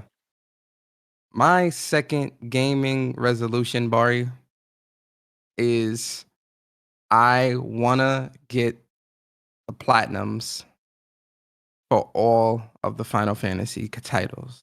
Mm, yo, So we in the I same literally, ballpark there. I literally have every Final Fantasy now because I pulled my PS3 out the closet and I bought some old school PlayStation games. I bought all of I bought the Final Fantasy 13 trilogy. So I'm like, I want 13 trilogy. I probably won't platinum this year. But at least 1 through 12, I want to try to platinum within this year. 1 through 6, I think I could get through fairly quickly. But once you start getting 7, 8, 9, 10, 10 to 12, that's much more time. So that's my second gaming resolution. I want to get all the Final Fantasy platinums this year. I can feed off of that one because that is like leading to my second resolution. But it's more more broader than this Final Fantasy, where when it comes to the collection titles that re-released, Final Fantasy collections, the Mega Man collections, the Metal Gear collections, I'm going to dedicate 1 month this year to complete those games. I don't know if I'm going to the Final Fantasy ones. I'm going to platinum, but I want to complete, going back to the Mega Man Battle Networks and completing those, going to the Metal Gear Solid and completing those. If it has a collection and I bought it and I started it, I want to actually complete all of those and clear those out. But Final Fantasy, I want to platinum all of those because I was on my platinum run, but I stopped it because, newer games and all that stuff came out. But I definitely want to go back and platinum those. But yeah, a lot of those collection games, I want to complete them. You know what I mean? Instead of just having them there, I'm like, oh man, because I'm looking back at some of my trophies. I'm like, I don't like seeing 10% here. You know what I mean? Like, damn, I should just complete this game and get the, get this out of the way. So, but I know the year where we're in, January, February, March, it's gonna be crazy. So most likely, probably like May, like June, May, July. I'll dedicate a month to like platinum or complete those collection of games. Yep. But yeah, that's pretty much my 2 resolution. I know you got 3. So I'm gonna break the rules. I'm just gonna break this. Yeah. This one is like a cumulative thing, right? So I want to. I played all of the Infamous games, but I only got the platinum in First Light and Second Son. So I want to go back to Infamous 1 and 2 via cloud streaming. I'm slowly becoming Don't sleep. Slowly, because over the holiday I did get all of the platinums for Sly Cooper trilogy, which was fun. So I was like, you know what? I want to go back and get all the platinums in these 3 franchises from the PlayStation 3 era, or PlayStation games that got put on PS3. I want to get Infamous 1 and 2 platinums. I want to get all of the God of War platinums. So I need to get 1, 2, and Ascension. I'm gonna get those platinums, and then the Ratchet and Clanks. I want to get all those platinums this year as well. I'm gonna try to get through all those platinums this year. Yeah. Infamous 1 and 2 is at the top of the list though. I love that series, I definitely want to look at some of those. I want to get those PS3 streaming games to see like especially the ones that I probably missed. We'll see play those, but I definitely want to get that Gravity Rush series completed. And I definitely want to get some of those collections that I have. And this is like a summer, over the summer, like fall thing and holiday. I'm gonna try to do this stuff. The Final Fantasy games is gonna be throughout the year though. Like once I finish Young Souls, I should have that platinum today. I'm gonna probably go back to 6 and start finishing that up and get that platinum. Yeah, because the Final Fantasies older games is not long. Like replaying through 4 and replaying through 1. I was like, yeah, complete this in like 20 hours. You know what I mean? Which I could have probably did quicker, but I wanted to level up for a certain specific areas. But yeah, that is pretty much the show, guys. That is episode 142 in the books, and you know what that means. Here's your platinum trophy. That is the PS5 version. Go, yeah. Put it. Oh, you want to put it in PS4? Here's the PS4 trophy. Yeah, we thank you, everybody. Thank you for supporting us. What's up, PlayStation? Joining us on the first show of the year. We do appreciate seeing all the familiar faces in the chat and participating in the topics and the portion of the shows that we do have. Where we ask for your participation as well, man. But your Persona. Yes, sir. Hit us with your outro. Let the people know what's going on with you. Yes, sir. Yes, sir. So first off, man, big shout out to everybody. We definitely appreciate you guys coming through, rocking out with us on, episode 148 of What's a PlayStation podcast. We appreciate all of the support from everybody. Anybody new that came and found us for the first time, we hope you enjoyed your stay. We got a lot of big goals and things we want to complete and accomplish this year for What's a PlayStation podcast. So, we appreciate you guys rocking with us and, take this journey with us, man. We got a lot of great things that we're going to be trying to do this year. Got some things cooking. Yeah, it's going to be a lot of great things. So we're cooking. Yes. For me personally, you can follow me on Twitter at Persona Speaks. You can also subscribe to my YouTube channel, Gaming with Persona. And I'm doing episode 2 of Road to The Last of Us 2 Remaster series tonight. I'm going to be live streaming that around 6:30. So that's going to be fun. And then I got my 2024. I'm putting out my 2024. I can't even talk. 2024 PlayStation wish list. Wish list. You got a list. A wish list. I'm putting that video out next week. This first week. I had like this whole plan of putting out like a bunch of content this week, but like this first week back from work really like kind of just drained me. But plus between that and studying and all this other stuff, it's like next week. So my 2024 wish list and all that will come out next week, and obviously we'll continue with the Road to Last of Us Part 2 Remaster series as well, with putting out some videos and things like that as well. And that's it, man. I really appreciate you guys. I hope you guys enjoy the show, and yeah, that's it. Absolutely, man. Absolutely, man. Yeah. As for me, Jay Bari, you can follow me at JBari _ on Twitter, Jay Bari on YouTube, where I will be uploading my Final Fantasy VII Rebirth waiting room video that comes out tomorrow. Monday. And also on Tuesday, we're doing Grand Blue Fantasy versus Rising story.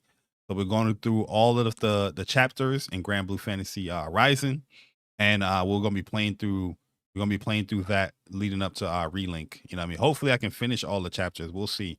Because that one might be a little bit longer than everything, but I'll be uploading those on Tuesdays, and Final Fantasy on Mondays. Also, the J Bar Show is back, so if you guys missed out on that, definitely go and check it out. It's up there right now on the channel, and we'll be doing that every Wednesday at around 5:30, 6 p.m. Eastern time. But if you guys did miss our WUPS reviews, definitely go and check them out. Give your thoughts and how you feel about our thoughts on the PlayStation Pulse Explorers and the PlayStation Portal, and let us know. We do appreciate the people that left their thoughts and their comments on there, but we do have episode 2 up and episode 1 of Marvel Spider-Man 2 there as well. So yeah, and definitely look out for more of those WUPS reviews videos, because there's a lot of games coming now, man. So me and Persona, we definitely going to sit back and talk about like what game you want to do for WUPS reviews, because there's a lot to choose from, to be honest with you. Yep. All right, so but yeah, look forward to a lot of stuff that we're going to be doing in 2024. We got some stuff getting in the works already, so hopefully those things come through, and look out for any type of DMs. I'll be sending our way, or Persona will send your way as far as being a guest on the show. Like I said, I know we asked my man Vic, and he already said he will come through, but we're just waiting to pick a nice proper day for that. And yeah, it will help us if you guys, hit the like button, share the stream out, let people know about What's Up PlayStation podcast, as we try to grow in this YouTube, community and streets, so we can get more, industry people, especially in the PlayStation side of things, on the podcast. But if you guys did enjoy, naturally hit the like button. If you're new, subscribe. Hopefully you guys enjoy your stay here. Persona, take us away. First episode of the year, man. Send us home. Yes, sir. And always remember, guys, What's a PlayStation Podcast is a podcast for the community and by the community. And we'll see you guys next Saturday, same time, same place, same crew, the WUPS crew. And we out, guys. Enjoy your weekend. Peace.